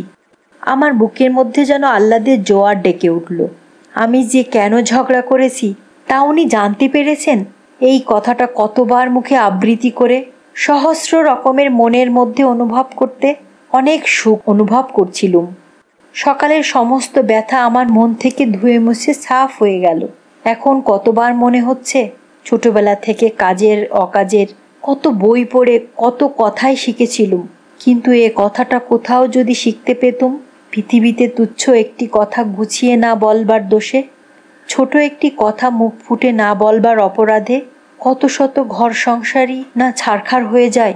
হয়তো তাহলে এ কাহিনী লিখবারই আজ দরকারই হতো না। তবে তোর কপাল পুড়বে না তো কার কপাল পুড়বে? সমস্ত সন্ধ্যাবেলাটা তো ঘরে খিল দিয়ে যদি সাজসজ্জাই করলি, অসময়ে ঘুমের ভান করে যদি স্বামীর পালঙ্কের একধারে গিয়ে শুতেই পারলি, তাতে একটা সাড়া দিতেই কি তোর এমন কুণ্ঠাবোধ হলো? তিনি ঘরে ঢুকে দ্বিধায় সংকোচে বারবার ইতস্তত করে যখন বেরিয়ে গেলেন, একটা হাত বাড়িয়ে তার হাতটা ধরে ফেললেই কি তোর হাতে পক্ষাঘাত হতো? সেই তো সারা রাত্রি ধরে মাটিতে পড়ে পড়ে কাঁদলি। একবার মুখ ফুটে বললেই কি শুধু এত বাধা হলো যে, আচ্ছা তুমি তোমার বিছানাতে গিয়ে শো, আমি আমার ভূমিশয্যাতে না হয় ফিরে যাচ্ছি। অনেক বেলায় যখন ঘুম ভাঙল, মনে হলো যেন জ্বর হয়েছে। উঠে বাইরে যাচ্ছি, স্বামী এসে ঘরে ঢুকলেন। আমি মুখ নিচু করে একপাশে দাঁড়িয়ে রইলুম। তিনি বললেন, তোমাদের গ্রামের নরেনবাবু এসেছেন। আমার বুকের ভিতরটা যেন ধক করে উঠল। স্বামী বলতে লাগলেন, আমাদের নিখিলের তিনি কলেজের বন্ধু, চিতোর বিলে হাঁস শিকার করবার জন্য কলকাতায় থাকতে সে বুঝি কবে নেমন্তন্ন করে এসেছিল, তাই এসেছেন। তুমিও তাকে বেশ চেনো না? আমি একটা শব্দ করে চুপ হয়ে থাকলাম। মানুষের স্পর্ধার কি একটা সীমা থাকতে নেই? ঘাড় নেড়ে জানালুম, আছে। কিন্তু ঘেন্নায় লজ্জায় নখ থেকে চুল পর্যন্ত আমার তেতো হয়ে উঠল। স্বামী বললেন, তোমার প্রতিবেশীর আদর যত্নের ভার তোমাকেই নিতে হবে। শুনে আমি চমকে উঠলুম যে, ভয় হলো হয়তো আমার চমকটা তার চোখে পড়বে, কিন্তু এদিকে তার দৃষ্টিই ছিল না। বললেন, কাল রাত্রি থেকে মায়ের বাতটা ভয়ানক বেড়েছে। এদিকে নিখিলু বাড়ি নেই, অখিলকেও তার আপিস যেতে হবে, সুতরাং তোমাকেই সব কিছু করতে হবে। মুখ নিচু করে কোনো মতে বললুম, তুমি? আমার কিছুতেই থাকবার জো নেই। রায়গঞ্জে পাট কিনতে যাচ্ছি, না গেলেই নয়। কখন ফিরবে? ফিরতে আবার কাল এই সময়, রাত্রিটা সেখানেই থাকতে হবে। তাহলে তাকে আর কোথাও যেতে বলো। আমি বউ মানুষ, শ্বশুরবাড়িতে তার সামনে বার হতে পারবো না। স্বামী বললেন, ছি, তা কি হয়? আমি সমস্ত ঠিক করে দিয়ে যাচ্ছি, তুমি সামনে না বার হও, আড়াল থেকে গুছিয়ে গাছিয়ে দিও। এই বলে তিনি বাইরে চলে গেলেন। সেই দিন 5 মাস পরে আবার নরেনকে দেখলুম। দুপুরবেলা সে খেতে বসেছিল। আমি রান্নাঘরের দোরের আড়ালে বসে কিছুতেই চোখের কৌতূহল থামাতে পারলুম না। কিন্তু চাইবা মাত্রই আমার সমস্ত মনটা এমন এক প্রকার বিতৃষ্ণায় ভরে গেল যে সে পরকে কোনোভাবেই বোঝানো যায় না। মস্ত একটা তেঁতুল বিছে এঁকে বেঁকে চলে যেতে দেখলে সর্বাঙ্গ যেমন করে ওঠে, অথচ যতক্ষণ যেটা দেখা যায় চোখ ফিরোতে পারা যায় না। ঠিক তেমনই করে আমি নরেনের পানে চেয়ে রইলুম। ছি ছি, ওর এই দেহটাকে কি করে যে সেদিন ছুঁয়েছি মনে পড়তেই সর্বশরীর কাটা দিয়ে মাথার চুল পর্যন্ত আমার খাড়া হয়ে উঠল। খেতে খেতে সে মাঝে মাঝে চোখ তুলে চারিদিকে কি যেন খুঁজছিল, সে আমি জানি। আমাদের রাঁধুনি কি একটা তরকারি দিতে গেল, সে হঠাৎ ভারী আশ্চর্য হয়ে জিজ্ঞাসা করল, হা গা, তোমাদের বড় বউ যে কোনো রকম বেরোলো না? রাঁধুনি জানতো যে ইনি আমাদের বাপের বাড়ির লোক, গ্রামের জমিদার। তাই বোধ করি খুশি করবার জন্যই হাসির ভঙ্গিতে একঝুড়ি মিথ্যে কথা বলে তার মন জোগালে। বললে, কি জানি বাপু, বড় বৌমার ভারী লজ্জা, নইলে তিনিও তো আপনার জন্যে আজ নিজেই সব রান্নাবান্না করলেন। রান্নাঘরে বসে তিনিই তো আপনার সব খাবার দাবার এগিয়ে গুছিয়ে দিচ্ছেন। লজ্জা করে, কিন্তু সব সময় আপনার খেয়াল রাখছেন, খাবার দাবার সব নিজে হাতে করেছেন। তাহলে তিনি এত বড় রাগ করবেন? আমাকে বলে দিয়েছেন সব সময় যেন আপনার খেয়াল রাখি। মানুষের শয়তানির অন্ত নেই, দুঃসাহসেরও অবধি নেই। সে স্বচ্ছন্দে স্নেহের হাসিতে মুখখানা রান্নাঘরের দিকে মুখ তুলে চেঁচিয়ে বললে, আমার কাছে তোর আবার লজ্জা কিরে সদু? আয় আয়, বেরিয়ে আয়, কতদিন দেখিনি, একবার দেখি তোকে।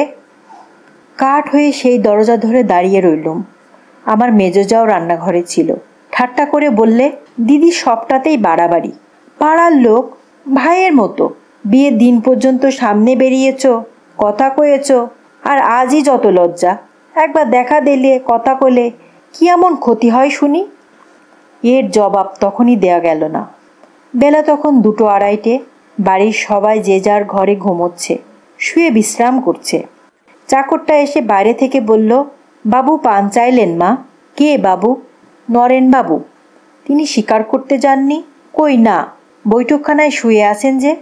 তাহলে শিকারের ছলটাও মিথ্যে। পান পাঠিয়ে দিয়ে জানালায় এসে বসলুম। এ বাড়িতে আসা পর্যন্ত এই জানালাটি ছিল সবচেয়ে প্রিয় স্থান আমার। নিচেই ফুল বাগান, এক ঝাড় চামেলি ফুলের গাছ দিয়ে সম্মুখটা সাজানো, কেমন যেন একটু ঢাকা মতো। এখানে বসলে বাইরের সমস্তটা দেখা যায়, কিন্তু বাড়ি থেকে কিছু দেখা যায় না।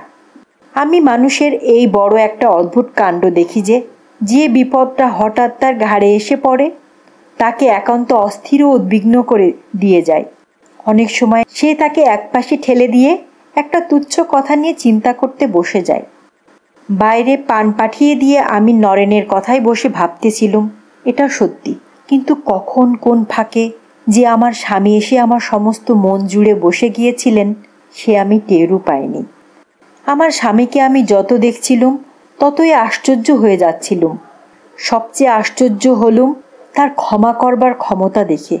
আগে আগে মনে হতো এ তার দুর্বলতা, পুরুষত্বের অভাব, শাসন করবার সাধ্য নেই বলেই ক্ষমা করেন।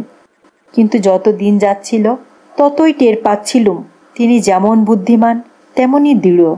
আমাকে যে তিনি ভেতরে ভেতরে কত ভালোবেসেছেন সে তো আমি অসংশয়ে অনুভব করতে পারি। কিন্তু সে ভালোবাসার উপর কতটুকু জোর খাটাবার সাহস আমার তা হতো না। একদিন কথায় কথায় বলেছিলুম, আচ্ছা তুমিই বাড়ির সর্বস্ব, কিন্তু তোমাকে যে বাড়ি শুদ্ধ সবাই অযত্ন অবহেলা করে, এমনকি অত্যাচার করে, এ কি তুমি ইচ্ছা করলে শাসন করে দিতে পারো না? তিনি জবাব দিলেন হেসে হেসেই, কই, কেউ তো অযত্ন করে না। কিন্তু আমি নিশ্চয়ই জানতুম কিছুই তার অজানা ছিল না। বললুম, আচ্ছা যত বড় দোষই হোক তুমি কি সব মাপ করতে পারো? তিনি তেমনই হাসি মুখে বললেন, যে সত্যি ক্ষমা চায় তাকে করতেই হবে, এ যে আমাদের মহাপ্রভুর আদেশ গো। তাই একদিন চুপ করে বসে ভাবতুম, ভগবান যদি সত্যি নেই তাহলে এত শক্তি, এত শান্তি উনি পেলেন কোথায়? এই যে আমি স্ত্রীর কর্তব্য একদিনের জন্য করিনি তার জন্য, তবুও তো তিনি কোনোদিন স্বামীর জোর দিয়ে আমার অমর্যাদা অপমান করেন না। আমাদের ঘরের কুলুঙ্গিতে একটি শ্বেত পাথরের গৌরাঙ্গ মূর্তি ছিল। আমি কত রাত্রে ঘুম ভেঙে দেখেছি স্বামী বিছানার উপর স্তব্ধ হয়ে বসে এক দৃষ্টে তার পানে চেয়ে আছেন, আর দুচক্ষু বয়ে অশ্রুর ধারা বয়ে যাচ্ছে। সময়ে সময়ে তার মুখ দেখে আমারও যেন কান্না পেত। মনে হতো এমনি করে একটা দিনও যদি কাঁদতে পারতে তাহলে বুঝি মনের অর্ধেক বেদনা কমে যাবে। পাশের কুলুঙ্গিতে তার কয়েকখানা বড় আদরের বই ছিল। তার দেখা দেখি আমিও মাঝে মাঝে পড়তুম। লেখাগুলো যে আমি সত্যি বলে বিশ্বাস করতুম তা কিন্তু নয়। তবুও এমন কতদিন হয়েছে, কখন পড়ায় পড়ায় এত মনে লেগে গেছে, কখন বেলা বয়ে গেছে, কখন দুফোঁটা চোখের জল গড়িয়ে গালের উপর শুকিয়ে আছে, কিছুই ঠাওর করতে পারিনি। কতদিন হিংসে পর্যন্ত হয়েছে। তার মতো আমিও যদি এগুলি সমস্ত সত্যি বলেই ভাবতে পারতাম। কিছুদিন থেকে আমি বেশ টের পেতুম কি একটা ব্যথা যেন প্রতিদিনই আমার বুকের মধ্যে জমা হয়ে উঠেছিল। কিন্তু কেন, কিসের জন্যে তা কিছুতেই হাতড়ে পেতুম না। শুধু মনে হতো আমার যেন কেউ কোথাও নেই। ভাবতুম মায়ের জন্যই বুঝি ভেতরে ভেতরে মন কেমন করছে। তাই কতদিন ঠিক করেছি কালই পাঠিয়ে দিতে বলবো। কিন্তু যেই মনে হতো এই ঘরটি ছেড়ে আর কোথাও যাচ্ছি, অমনি সমস্ত সংকল্প কোথায় যেন ভেসে যেত। তাকে মুখ ফুটে বলাও হতো না। মনে করলুম যাই, কুলুঙ্গি থেকে বইখানা এনে একটু পড়ি। আজকাল এই বইখানা হয়েছিল আমার দুঃখের সান্ত্বনা। কিন্তু উঠতে গিয়ে হঠাৎ আঁচলে একটা টান পড়তেই ফিরে চেয়ে নিজের চক্ষুকে বিশ্বাস করতে পারলাম না। ও মা, দেখি আমার আঁচল ধরে জানালার বাইরে দাঁড়িয়ে আছেন নরেন। একটু হলেই চেঁচিয়ে ফেলেছিলুম। সে কখন এসেছে, কতক্ষণ এভাবে দাঁড়িয়ে আছে কিছুই জানতে পারিনি। কিন্তু কি করে যে সেদিন আপনাকে সামলে ফেলেছিলুম আমি আজও ভেবে পাইনি। ফিরে দাঁড়িয়ে জিজ্ঞেস করলুম, এখানে এসেছো কেন? শিকার করতে? নরেন বললে, বসো বলছি। আমি জানালার উপর বসে পড়লুম। শিকার করতে যে আসনি সেটা জানে, কেন এসেছো বলো। নরেন বললে, শিকার করতে এসেছিলুম, কিন্তু ঘনশ্যামবাবুর হুকুম পাইনি, তাই শিকারে যাওয়া হয়নি। উনি বাইরে যাবার সময় বলে গেলেন, আমরা বৈষ্ণব, আমাদের বাড়ি থেকে জীব হত্যা করা নিষেধ। চোখের নিমিষে স্বামী গর্বে আমার বুকখানা ফুলে উঠল। তিনি কোনো কর্তব্য ভোলেন না, সেদিকে তার এক বিন্দু দুর্বলতা নেই। মনে মনে ভাবলুম, এই লোকটা দেখে যাক আমার স্বামী কত বড়। বললুম, তাহলে বাড়ি ফিরে গেলে না কেন? সেই লোকটা গরাদের ফাঁক দিয়ে খপ করে আমার হাতটা চেপে ধরলে। টাইফয়েড জ্বরে মরতে মরতে বেঁচে উঠে যখন শুনলুম তুমি পরের হয়েছ আর আমার নেই, তখন বারবার করে বললুম, ভগবান আমাকে বাঁচালে কেন? তোমার কাছে আমি এইটুকু বয়সের মধ্যে এমন কি পাপ করেছি যার শাস্তি দেবার জন্যে তুমি আমাকে বাঁচিয়ে রাখলে? বললুম, তুমি ভগবান মানো? নরেন থতমত খেয়ে বলতে লাগলো, না, হ্যাঁ, না, মানি নে। কিন্তু সে সময় কি জানো, থাকবে ওসব কথা। নরেন বলে উঠল, উফ, সে আমার কি দিন! যেদিন শুনলুম তুমি আমারই আছো, শুধু নামে অন্যের, নইলে আমারই চিরকাল, শুধু আমারই। আজও একদিনের জন্যে আর কারো শয্যায় রাত্রি। আমি নরেনকে থামিয়ে দিয়ে বললাম, ছি ছি, চুপ করো। কিন্তু কে তোমাকে খবর দিলে? কার কাছে শুনলে এসব? তোমাদের যে দাসী 3-4 দিন হলো বাড়ি যাবার নাম করে চলে গেছে। নরেন মুক্তোর কথা বলছে। মুক্তো কি তোমার লোক ছিল? বলে জোর করে তার হাত ছাড়াতে গেলুম, কিন্তু এবারও সে তেমনি সজোরে ধরে রাখলে। তার চোখ দিয়ে ফোঁটা ফোঁটা জলও গড়িয়ে পড়ল। বললে, শুধু এমনি করে কি আমাদের জীবন শেষ হয়ে যাবে? অমন অসুখে না পড়লে আজ কেউ তোমাকে আমার থেকে আলাদা করতে পারতো না। যে অপরাধ আমার নিজের নয় তার জন্য কেন এত বড় শাস্তি ভোগ করব? লোকে ভগবান ভগবান করে, কিন্তু তিনি সত্যি থাকলে কি বিনা দোষে এত বড় সাজা আমাদের দিতেন? কখনো না। তুমি বা কিসের জন্য একজন অজানা অচেনা মুখ্য লোকের ঘর করছো? থাক থাক, ও কথা থাক। নরেন চমকে উঠে বললে, আচ্ছা থাক, কিন্তু যদি জানতুম তুমি সুখে আছো, সুখী হয়েছ, তাহলে হয়তো একদিন মনকে সান্ত্বনা দিতে পারতুম। কিন্তু কোনো সম্বলই যে আমার হাতে নেই, আমি বাঁচব কি করে? আবার তার চোখে জল এসে পড়ল। এবার সে আমার দুটো হাতই টেনে নিয়ে তার নিজের চোখের জল মুছে বললে, এমন কোনো সভ্য দেশ পৃথিবীতে আছে যেখানে এত বড় অন্যায় করতে পারত? মেয়ে মানুষ বলে কি তার প্রাণ নেই? তার ইচ্ছের বিরুদ্ধে বিয়ে দিয়ে এমন করে তাকে সারা জীবন দগ্ধ করবার অধিকার কোন সংসারে আছে শুনি? কোনো দেশের মেয়েরা ইচ্ছা করলে এমন বিয়ে লাথি মেরে ভেঙে দিয়ে যেখানে খুশি সেখানে চলে যেতে পারে না? এসব কথা আমি সমস্তই জানতুম। আমার মামার ঘরে নব্যযুগের সাম্য, মৈত্রী, স্বাধীনতার কোনো আলোচনায় বাকি ছিল না। আমার বুকের ভেতরটা কেমন যেন দুলতে লাগলো। বললুম, তুমি আমাকে কি করতে বলো? নরেন বললে, আমি তোমাকে কোনো কথাই বলবো না, এইটুকু শুধু জানিয়ে যাব যে মরণের গ্রাস থেকে উঠে পর্যন্ত আমি এই আজকে দিনের প্রতীক্ষা করেই এই পথ চেয়েছিলুম। তারপরে হয়তো কোনো দিন শুনতে পাবে যেখান থেকে উঠে এসেছি তার কাছেই ফিরে চলে গেছি। কিন্তু তোমার কাছে আমার এই শেষ নিবেদন রইল শুধু, বেঁচে থাকতে যখন কিছুই পেলুম না, মরণের পরে যেন ওই চোখের দুফোঁটা জল পাই। আত্মা বলে যদি কিছু থাকে তার তাতেই তৃপ্তি হবে। আমার হাতটা তার হাতের মধ্যেই রইল। চুপ করে বসে রইলুম।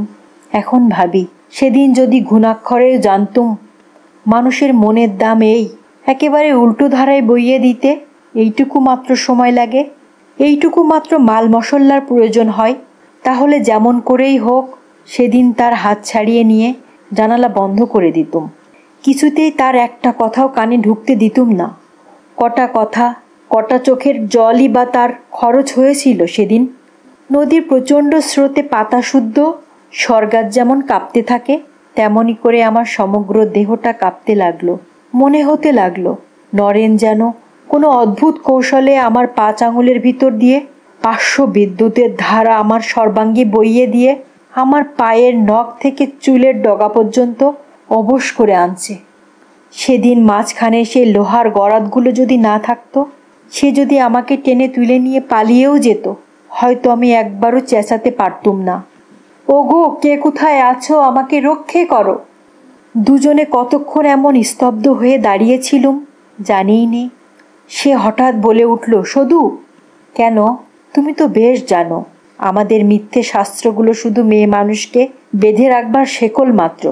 যেমন করেই হোক আটকে রেখে তাদের সেবা করার ফন্দি। সতীর মহিমা কেবল মেয়ে মানুষের বেলায়, পুরুষের বেলায় সব ফাঁকি। আত্মা আত্মা যে করে সে কি মেয়ে মানুষের দেহে নেই?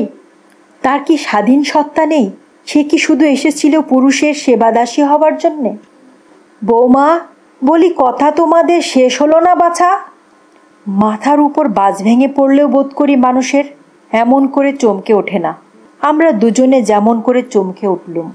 নরেন হাত ছেড়ে দিয়ে বসে পড়ল। আমি মুখ ফিরিয়ে দেখলুম বারান্দায় খোলা জানালার দিকে ঠিক সম্মুখে দাঁড়িয়ে আমার শাশুড়ি মা। বললেন, বাছা, এ পাড়ার লোকগুলো তো তেমন সভ্যটভ্য নয়। অমন করে ঝোপের মধ্যে দাঁড়িয়ে কান্নাকাটি করতে দেখলে হয়তো দোষের ভেবে নেবে।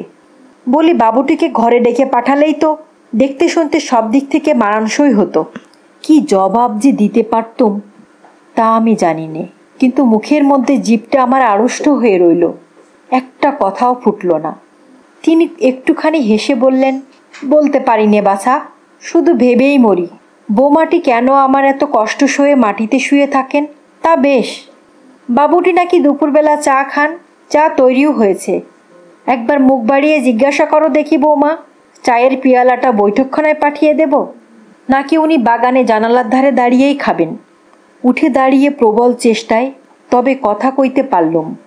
বললুম, তুমি কি রোজ এমনি করে আমার ঘরে আড়ি পাতো মা? শাশুড়ি মাথা নেড়ে বললেন, না না, সময় পাই কোথায়, সংসারের কাজ করেই তো সারতে পারি নে।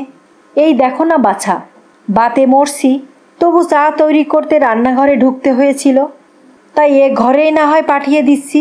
বাবুটির আবার ভারী লজ্জার শরীর, আমি থাকতে হয়তো খাবেন না, তা যাচ্ছি আমি। বলে তিনি একটু ফিক করে মুচকি হাসতে হাসতেই বেরিয়ে চলে গেলেন। এমনি মেয়ে মানুষের বিদ্বেষ।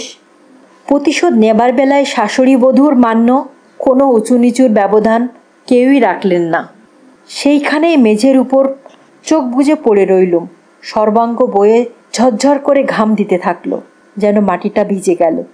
শুধু একটা সান্ত্বনা ছিল, আজ তিনি আসবেন না। আজকার রাত্রিটা অন্তত চুপ করে পড়ে থাকতে পাবো, তার কাছে কৈফিয়ত দিতে হবে না। কতবার ভাবলুম উঠে বসি, কাজকর্ম করি, যেন কিছুই হয়নি, কিন্তু কিছুতেই পারলুম না। সমস্ত শরীর যেন থরথর করে কাঁপতে লাগলো। সন্ধ্যা উত্তীর্ণ হয়ে গেল। সবার ঘরে বাতি দেওয়া হলো, শুধু এ ঘরেই কোনো আলো দিতে কেউ এলো না। রাত্রি তখন প্রায় 8টা। সহসা তার গলা বাইরে থেকে কানে আসতেই বুকের সমস্ত রক্ত চলাচল যেন একেবারে থেমে গেল। তিনি চাকরকে জিজ্ঞাসা করছিলেন, বঙ্কু, নরেনবাবু হঠাৎ চলে গেলেন কেন রে? চাকরের জবাব শোনা গেল না। তখন নিজেই বললেন, খুব সম্ভব স্বীকার করতে বারণ করেছিলুম বলে। তা উপায়ই বা কি? অন্দরে ঢুকতেই শাশুড়ি ঠাকরান বললেন, একবার আমার ঘরে এসো তো বাছা। তার যে এক মুহূর্তেরও দেরি সইবে না তা আমি আগেই জানতুম। তিনি যখন আমার ঘরে এলেন, আমি কিসের একটা প্রচণ্ড নিষ্ঠুর আঘাত প্রতীক্ষা করেই যেন সর্বাঙ্গ কাঠের মতো হয়ে শক্ত হয়ে পড়ে রইলুম। কিন্তু অবাক, তিনি একটা কথাও বললেন না। কাপড় চোপড় ছেড়ে সন্ধ্যা আহ্নিক করতে বেরিয়ে গেলেন, যেন কিছুই হয়নি। শাশুড়ি তাকে কাছে ডেকে মনে হয় একটিমাত্র কথাও শোনাননি। তারপরে যথাসময়ে খাওয়া দাওয়া শেষ করে তিনি ঘরে শুতে এলেন। সারা রাত্রির মধ্যে আমার সঙ্গে একটা কথাও হলো না। সকালবেলা সমস্ত দ্বিধা সংকোচ প্রাণপণে ঝেড়ে ফেলে দিয়ে রান্নাঘরে ঢুকতে যাচ্ছি, মেজোজা হেসে বললেন, হেসেলে তোমার আর এসে কাজ নেই বড়দি, আজ আমিই সব করে নেব। বললুম, তুমি থাকলে কি আমার থাকতে নেই মেজদি? কাজ কি? মা কি জন্যে যেন বারণ করে গেলেন বলে তিনি যে ঘাড় ফিরিয়ে মুখ টিপে টিপে হাসতে লাগলেন, সে আমি স্পষ্ট দেখতে পেলুম। মুখ দিয়ে আমার একটা কথাও বার হলো না। আড়ষ্ট হয়ে কিছুক্ষণ চুপচাপ দাঁড়িয়ে থেকে ঘরে ফিরে এলুম। দেখলুম বাড়ি শুদ্ধ সকলের মুখ ঘোর অন্ধকার। শুধু যার মুখ সবচেয়ে অন্ধকার হবার কথা তার মুখেই কোনো বিকার নেই। স্বামীর নিত্য প্রসন্ন মুখ আজও তেমনই প্রসন্ন। হায় রে, শুধু একবার গিয়ে যদি বলি, প্রভু, এই পাপিষ্ঠার মুখ থেকে তার অপরাধের বিবরণ শুনে তাকে নিজের হাতে দণ্ড দাও। কিন্তু সমস্ত লোকের এই বিচারহীন শাস্তি আর সহ্য হয় না। কিন্তু সে তো কোনো মতেই পারলুম না। তবু এই বাড়িতে, এই ঘরের মধ্যেই আমার দিন কাটতে লাগলো। এ কেমন করে আমার দ্বারা সম্ভব হতে পেরেছিল তা আজ আমি জানি। সেকাল মায়ের বুক থেকে পুত্রশোকের ভার পর্যন্ত হালকা করে দেয়, সে যে এই পাপিষ্ঠার মাথা থেকে তার অপরাধের বোঝা লঘু করে দেবে, সে আর বিচিত্র কি! যে দণ্ড একদিন মানুষ অকাতরে মাথায় তুলে নেয়, আর একদিন তাকেই মাথা থেকে ফেলতে পারলে বাঁচে। কালের ব্যবধানে অপরাধের খোঁচা যতই অস্পষ্ট, যত লঘু হয়ে আসতে থাকে, দণ্ডের ভার ততই গুরুতর, ততই অসহ্য হয়ে উঠতে থাকে। এই তো মানুষের মন, এই তো তার গঠন, তাকে অনিশ্চিত সংশয়ে মরিয়া করে তোলে। একদিন দুদিন করে যখন 7 দিন কেটে গেল, তখন কেবলই মনে হতে লাগলো, এতই কি দোষ করেছি যে স্বামী একটা মুখের কথাও জিজ্ঞাসা করলে না, নির্বিচারে দণ্ডই দিয়ে যাবেন। কিন্তু তিনি যে সকলের সঙ্গে মিলে নিঃশব্দে আমাকে পীড়ন করে যাচ্ছেন, এ বুদ্ধি যে কোথায় পেয়েছিল, এখন শুধু তাই ভাবি। সেদিন সকালে শুনলুম শাশুড়ি বলছেন, ফিরে এলি মা মুক্ত? 5 দিন বলে কতদিন দেরি করে ফিরলি রে বাছা? সে যে কেন ফিরে এসেছে তা মনে মনে বুঝলুম। নাইতে যাচ্ছি, দেখা হলো। মুচকি হেসে হাতের মধ্যে একটা কাগজ গুজে দিলে। হঠাৎ মনে হলো সে যেন এক টুকরো জ্বলন্ত কয়লা আমার হাতের তেলোই টিপে ধরেছে। ইচ্ছে হলো তখনই কুটি কুটি করে ছিঁড়ে ফেলে দিই, কিন্তু সে যে নরেনের চিঠি, না পড়েই যদি ছিঁড়ে ফেলতে পারবো, তাহলে মেয়ে মানুষের মনের মধ্যে বিশ্বের সেই অফুরন্ত চিরন্তন কৌতূহল জমা রয়েছে কিসের জন্যে? নির্জন পুকুর ঘাটে জলে পা ছড়িয়ে দিয়ে চিঠি খুলে পড়তে বসলুম। অনেকক্ষণ পর্যন্ত একটা কথাও পড়তে পারলুম না। চিঠি লাল কালিতে লেখা, মনে হতে লাগলো তার রাঙা অক্ষরগুলো যেন একপাল কেন্নর বাচ্চার মতো গায়ে গায়ে জড়িয়ে কিলবিল করে নড়াচড়া করছে। তারপরে পড়লুম, 1 বার, 2 বার, 3 বার পড়লুম। তারপরে টুকরো টুকরো করে ছিঁড়ে জলে ভাসিয়ে চান করে ঘরে ফিরে এলুম। কি ছিল তাতে? সংসারে যা সবচেয়ে বড় অপরাধ তাই লেখা ছিল। ধোপা এসে বললে, মা ঠাকুরান, বাবুর ময়লা কাপড় দাও। জামার পকেটগুলো সব দেখে দিতে দিতে একখানা পোস্ট কার্ড বেরিয়ে এলো। হাতে তুলে দেখি আমার চিঠি, মা লিখেছেন। তারিখ দেখলুম 5 দিন আগেরকার, কিন্তু এখনও আমি হাতে পাইনি। পড়ে দেখি সর্বনাশ। মা লিখেছেন, শুধু রান্নাঘরটি ছাড়া আর সমস্ত পুড়ে ভস্ম হয়ে গেছে। এই ঘরটির মধ্যে কোনো মতে সবাই মাথা গুজে রয়েছেন। দু চোখ জ্বালা করতে লাগলো, কিন্তু এক ফোঁটা জল বেরোলো না। কতক্ষণ যে এভাবে বসেছিলাম জানি নে। ধোপার চিৎকারে আবার সজাগ ফিরে এলো। তাড়াতাড়ি তাকে কাপড়গুলো ফেলে দিয়ে বিছনায় এসে শুয়ে পড়লুম। এইবার চোখের জলে বালিশ ভিজে গেল। কিন্তু এই কি তার ঈশ্বরপরায়ণতা? আমার মা গরিব, এক বিন্দু সাহায্য করতে অনুরোধ করেনি। এই ভয়ে চিঠিখানা পর্যন্ত আমাকে দেওয়া হয়নি। এত বড় ক্ষুদ্রতা আমার নাস্তিক মামার দ্বারা কি কখনো সম্ভব হতে পারত? আজ তিনি ঘরে আসতে কথা কইলুম। বললুম আমাদের বাড়ি পুড়ে গেছে। তিনি মুখ পানে চেয়ে বললেন, কোথায় শুনলে? গায়ের উপর পোস্টকার্ড ছুঁড়ে ফেলে দিয়ে জবাব দিলুম, ধোপাকে কাপড় দিতে গিয়ে তোমারই পকেট থেকে পেলুম। দেখো, আমাকে নাস্তিক বলে তুমি ঘেন্না করো, তা আমি জানি। কিন্তু যারা লুকিয়ে পরের চিঠি পড়ে, আড়ালে গোয়েন্দাগিরি করে বেড়ায়, তাদের আমরাও ঘেন্না করি। তোমার বাড়িশুদ্ধ লোকেরাই কি এই ব্যবসা করে? যে লোক নিজের অপরাধে মগ্ন হয়ে আছে, তার মুখের এই কথা। কিন্তু আমি নিঃসংশয়ে বলতে পারি, এত বড় স্পর্ধার আঘাত আমার স্বামী ছাড়া আর কেউ সহ্য করবে না। মহাপ্রভুর শাসন কি অক্ষয় কবজের মতোই, যে তার মনটিকে এমন করে ঘিরে রেখেছে? আমার এমন তীক্ষ্ণ শুলু খান খান হয়ে গেল। একটুখানি ম্লান হেসে বললেন, কেমন অন্যমনস্ক হয়ে পড়ে ফেলেছিলুম শুধু, আমাকে মাফ করে দাও। এই প্রথম তিনি আমাকে নাম ধরে ডাকলেন। বললুম, মিথ্যে কথা। তাহলে আমার চিঠি আমাকে দিলে না কেন? কারণ এই যে তুমি লুকিয়ে চিঠি পড়েছ, তাও তুমি বললে শুধু দুঃখ দিতে পারি, তাই ভেবেছিলুম কিছুদিন পরে তোমাকে জানাবো। বললুম, কেমন করে তুমি হাত গোনো সে আমার জানতে বাকি নেই। তুমি কি বাড়িশুদ্ধ সবাইকে আমার পিছনে গোয়েন্দা লাগিয়েছ? স্পাই? ইংরেজ মহিলারা এমন স্বামীর মুখ পর্যন্ত দেখে না, তা জানো? ওরে হতভাগী, বল বল, তোর মুখে যা আসে আজ বলে নে। শাস্তি তোর হয়ে গেছে, আরও অপেক্ষা রইল, সবই তোলা রইল। স্বামী স্তব্ধ হয়ে বসে রইলেন, একটা কথারও জবাব দিলেন না। এখন ভাবি, এত ক্ষমা মানুষ করতে পারে? কিন্তু আমার ভিতরে যত গ্লানি, যত অপমান এতদিন ধীরে ধীরে জমে উঠেছিল, একবার মুক্তি পেয়ে তারা কোনো মতেই আর ফিরতে চাইলে না। একটু থেমে আবার বললুম, আমি হেসেলে ঢুকলে? তিনি একটুখানি যেন চমকে উঠে মাঝখানেই বলে উঠলেন, ও তাই বটে, তাই আমার খাবার ব্যবস্থার এমন হাল। বললুম, সে নালিশ আমার নয়।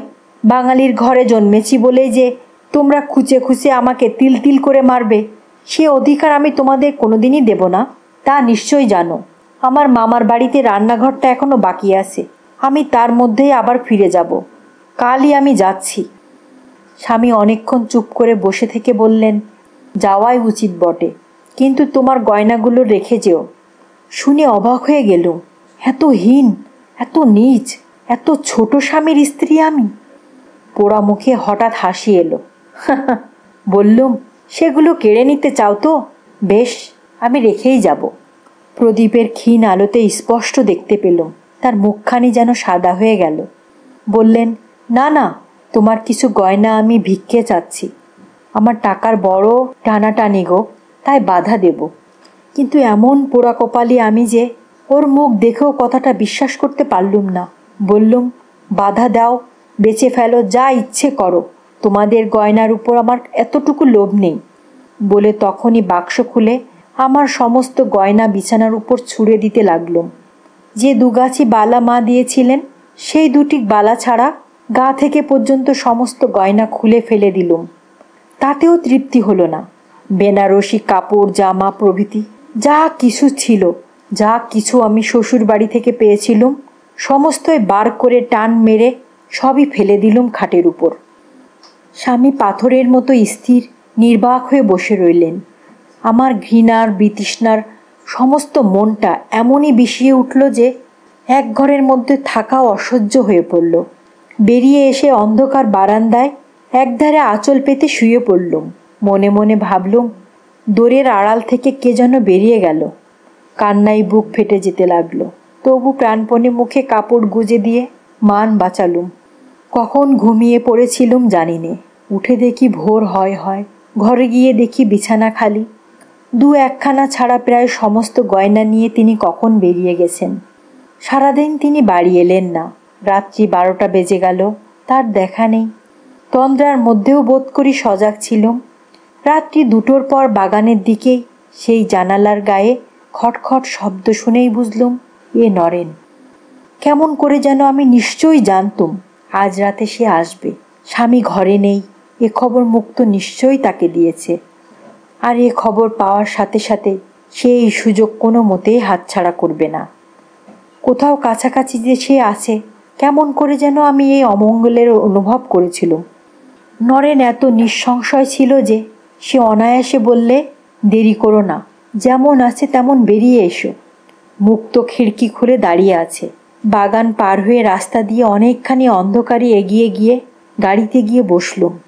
মা বসুমতী গাড়ি শুদ্ধ হতভাগীকে সেদিন গ্রাস করলে না কেন? কলকাতার বউবাজারের একটা ছোট্ট বাসায় গিয়ে যখন উঠলুম তখন বেলা 8:30। আমাকে পৌঁছে দিয়েই নরেন তার নিজের বাসায় কিছুক্ষণের জন্য চলে গেল। দাসী উপরের ঘরের বিছানা পেতে রেখেছিলেন। টলতে টলতে গিয়েই শুয়ে পড়লুম। আশ্চর্য যে কথা কখনো ভাবিনি, সমস্ত ভাবনা ছেয়ে তখন সে কথাই আমার মনে পড়তে লাগলো। আমি 9 বছর বয়সে একবার জলে ডুবে যাই। অনেক যত্ন চেষ্টার পরে জ্ঞান হয় আমার।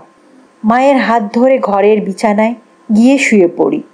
মা শিওরে বসে এক হাতে মাথায় হাত বুলিয়ে দিলেন, আর এক হাতে পাখার বাতাস করছিলেন। মায়ের মুখ আর সেই হাত পাখার বাতাস, হাত নাড়াচাড়া ছাড়া সংসারের আর কোনো কিছুই রইল না ভালো স্মৃতিতে আমার। দাসী এসে বললে, বৌমা, কলের জল চলে যাবে, উঠে চান করে নাও তো।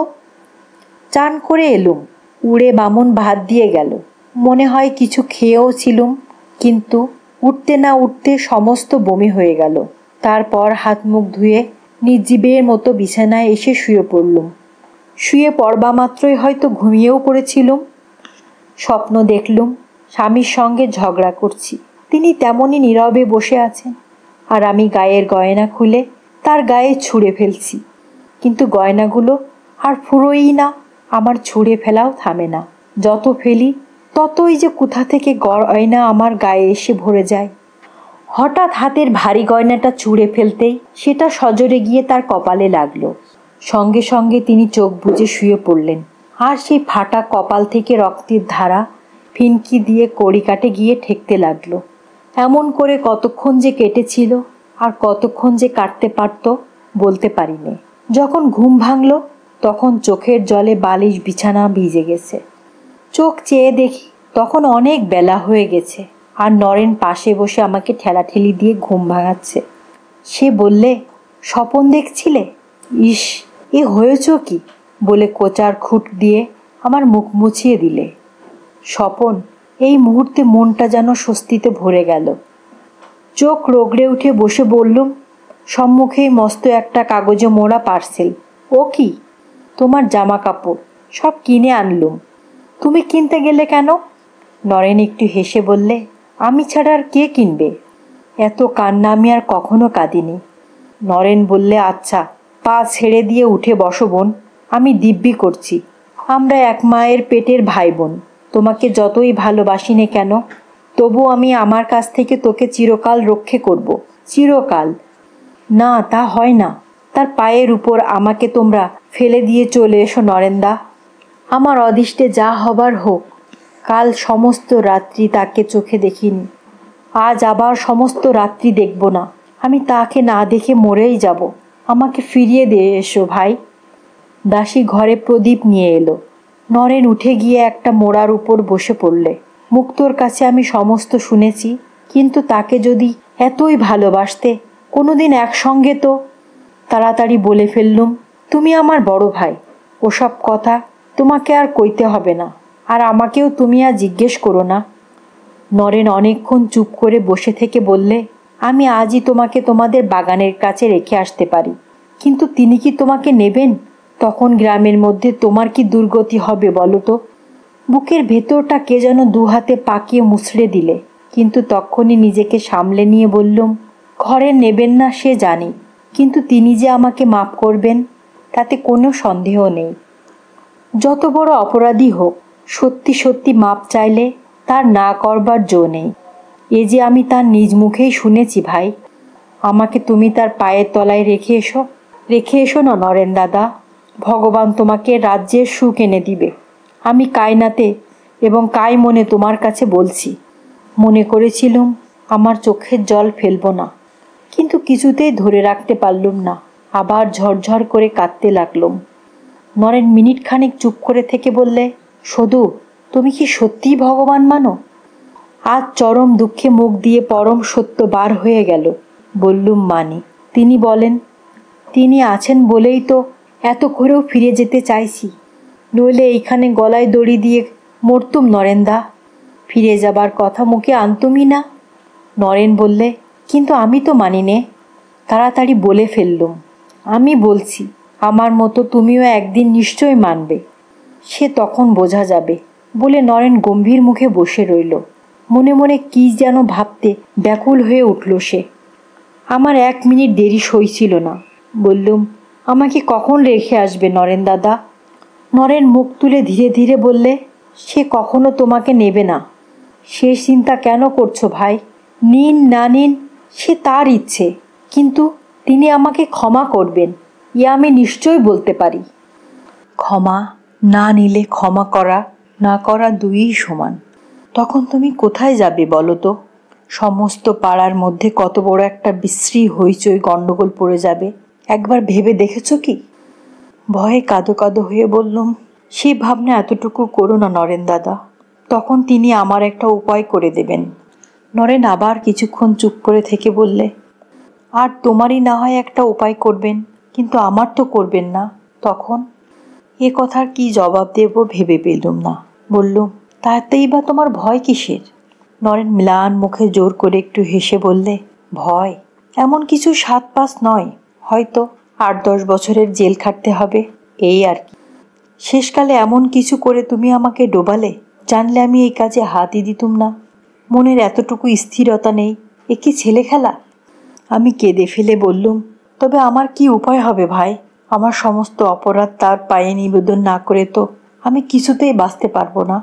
নরেন দাঁড়িয়ে উঠে বললে, শুধু নিজের কথাই ভাবছ, আমার বিপদ তো ভাবছ না? এখন সব দিক না বুঝে আমি কোনো কাজে হাত দিতে পারবো না। এ কি, বাসায় যাচ্ছ নাকি? হ্যাঁ। রাগিয়ে দুঃখে হতাশায় আমি মাটিতে লুটিয়ে পড়ে মাথা কুটে কুটে কাঁদতে লাগলুম। তুমি সঙ্গে না নাও, এইখান থেকে আমার যাবার একটা উপায় করে দাও ভাই। আমি একলা ফিরে যাব। আমি তার দিব্যি করে বলছি, আমি কারোর নাম করব না, কাউকে বিপদে পড়ার জবাবও দিতে হবে না। সমস্ত শাস্তি একা মাথা পেতে নেব। তোমার 2টি পায়ে পড়ি নরেন্দা, আমাকে এভাবে আটকে রেখে আমার সর্বনাশ করো না। মুখ তুলে দেখি সে ঘরে নেই, পা টিপে টিপে বেরিয়ে গেছে। ছুটে গিয়ে সদর দরজায় দেখি তালা বন্ধ। উড়ে বামুন বললে, বাবু চাবি নিয়ে চলে গেছেন, কাল সকালে এসে খুলে দেবেন। ঘরে ফিরে এসে আবার একবার মাটির উপর লুটিয়ে পড়ে কাঁদতে কাঁদতে বললুম, ভগবান, ও ভগবান, আমার কিছু একটা করো। কখনো তোমাকে ডাকিনি, আজ ডাকছি। মনের মণিকোঠা থেকে তোমাকে ডাকছি, তোমাকে স্মরণ করছি। তোমার এই একান্ত নিরুপায় মহাপাপিষ্ঠা সন্তানের একটা গতি করো ভগবান। আমার সে ডাক কত প্রচণ্ড, তার শক্তি যে কত দুর্নিবার, আজ সে শুধু আমিই জানি। তবু 7 দিন কেটে গেল, কিন্তু কেমন করে যে কাটলো সেই ইতিহাস বলবার সাধ্য আমার নেই, সামর্থ্যও নেই, ধৈর্যও নেই। সে যাক সেসব কথা। বিকেলবেলায় আমার উপরের ঘরের জানালায় বসে নিচে গলির পানে তাকিয়েছিলুম। আপিসের ছুটি হয়ে গেছে। সারা দিনের খাটনির পর বাবুরা বাড়িমুখো হনহন করে চলেছে। অধিকাংশই সামান্য গৃহস্থ। তাদের বাড়ির ছবি আমার চোখের উপর স্পষ্ট ফুটে উঠল।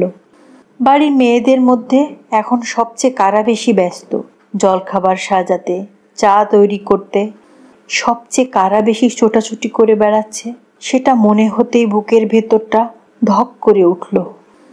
মনে পড়ল তিনিও সমস্ত দিন হাড়ভাঙা পরিশ্রমের পর বাড়ি ফিরে এলেন। কোথায় কাপড়, কোথায় গামছা, কোথায় বা জল। ডাকাডাকির পর হয়তো কেউ সাড়াও দিলে না।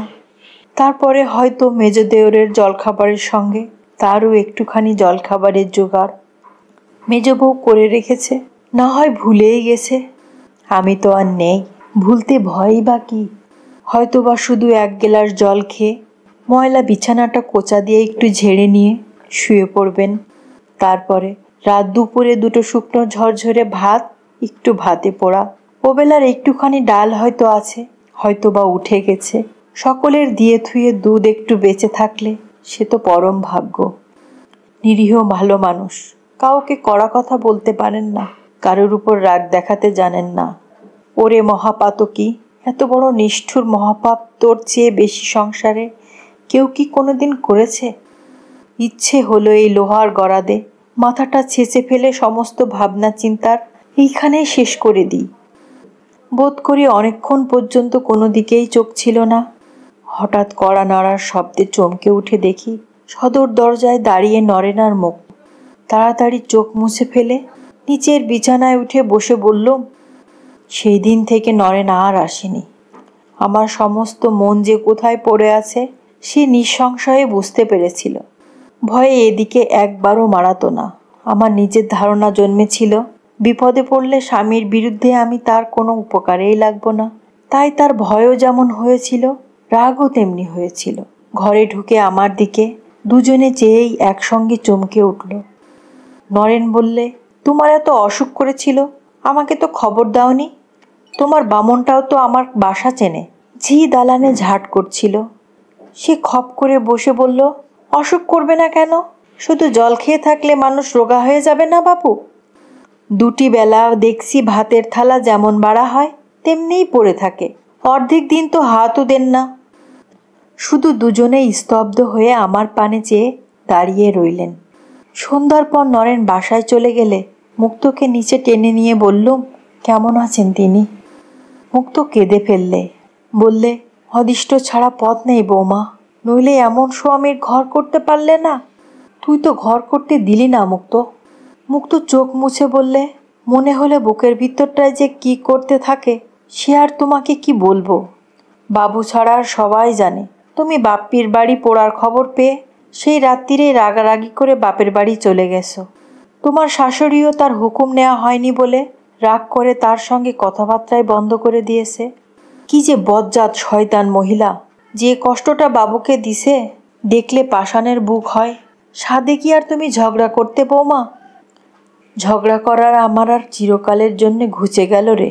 বলতে গিয়েও সত্যি সত্যি কেন যেন দম আটকে এলো। আজ মুক্তোর কাছে শুনতে পেলুম আমাদের পোড়া বাড়ি আবার মেরামত হচ্ছে। তিনি টাকা দিয়েছেন, হয়তো সেজন্যই আমার গয়নাগুলো হঠাৎ বাধা দেবার প্রয়োজন অনুভব করেছিলেন। বললুম, বল মুক্ত বল, যত রকমের বুক ফাটা খবর আছে সমস্ত আমাকে একটি একটি করে শোনা। এইটুকু দয়া তোরা আমাকে করিস নে। মুক্ত বললে, এ বাড়ির ঠিকানা তিনি জানেন। শিউরে উঠে বললুম, কি করে? মাসখানেক আগে যখন এ বাড়ি তোমার জন্যই ভাড়া নেওয়া হলো তখন আমি জানতুম এ বাড়ির ঠিকানা। তারপর একদিন নদীর ধারে নরেনবাবুর সঙ্গে আমাকে লুকিয়ে কথা কইতে তিনি নিজের চোখে দেখেছিলেন। তারপর বামুনের পা শুয়ে মিথ্যে কথা কইতে পারলুম না বৌমা। চলে আসবার দিন ওই বাসার ঠিকানা বলে ফেললুম। এলিয়ে মুক্ত কোলের উপরেই মুখ বুজে শুয়ে পড়লুম। অনেকক্ষণ পরে মুক্ত বললে, বৌমা, যদি তিনি নিজে তোমাকে ফিরিয়ে নিতে আসে পড়েন? প্রাণপণ উঠে বসে মুক্তর মুখ চেপে ধরলুম। না মুক্ত, না, ও কথা তোকে আমি বলতে দেব না। আমার দুঃখ আমাকে সজ্ঞানে সইতে দে। পাগল করে দিয়ে আমার প্রায়শ্চিত্তের পথ তুই বন্ধ করে দিস নে। মুক্ত জোর করে তার মুখ ছাড়িয়ে নিয়ে বললে, আমাকেও তো প্রায়শ্চিত্ত করতে হবে বৌমা। টাকার সঙ্গে তো ওকে ওজন করে ঘরে তুলতে পারবো না। এ কথার আর জবাব দিলুম না। চোখ বুজে শুয়ে পড়লুম। মনে মনে বললুম, ওরে মুক্ত, পৃথিবী এখনো পৃথিবীই আছে। আকাশ কুসুমের কথা কানেই শোনা যায়, তাকে ফুটতে আজও কেউ চোখে দেখেনি। ঘণ্টাখানেক পরে মুক্ত নিচে থেকে ভাত খেয়ে ফিরে এলো। তখন রাত্রি 10টা। ঘরে ঢুকেই বললে, মাথার আঁচলটা তুলে দাও বৌমা, বাবু আসছেন। বলেই সে দ্রুত বেরিয়ে গেল। আবার এত রাত্রে তাড়াতাড়ি কাপড় ছেড়ে উঠে বসতেই দেখলুম দোরগোড়ায় দাঁড়িয়ে নরেন নয়, আমার স্বামী। বললেন, তোমাকে কিছুই বলতে হবে না, আমি সব জানি, তুমি আমারই আছো, বাড়ি চলো। মনে মনে বললুম, ভগবান, এত যদি দিলে তবে আরও একটু দাও, এই দুটি পায়ে মাথা রাখবার সময়টুকু পর্যন্ত আমাকে সচেতন রাখো। ধন্যবাদ সবাইকে।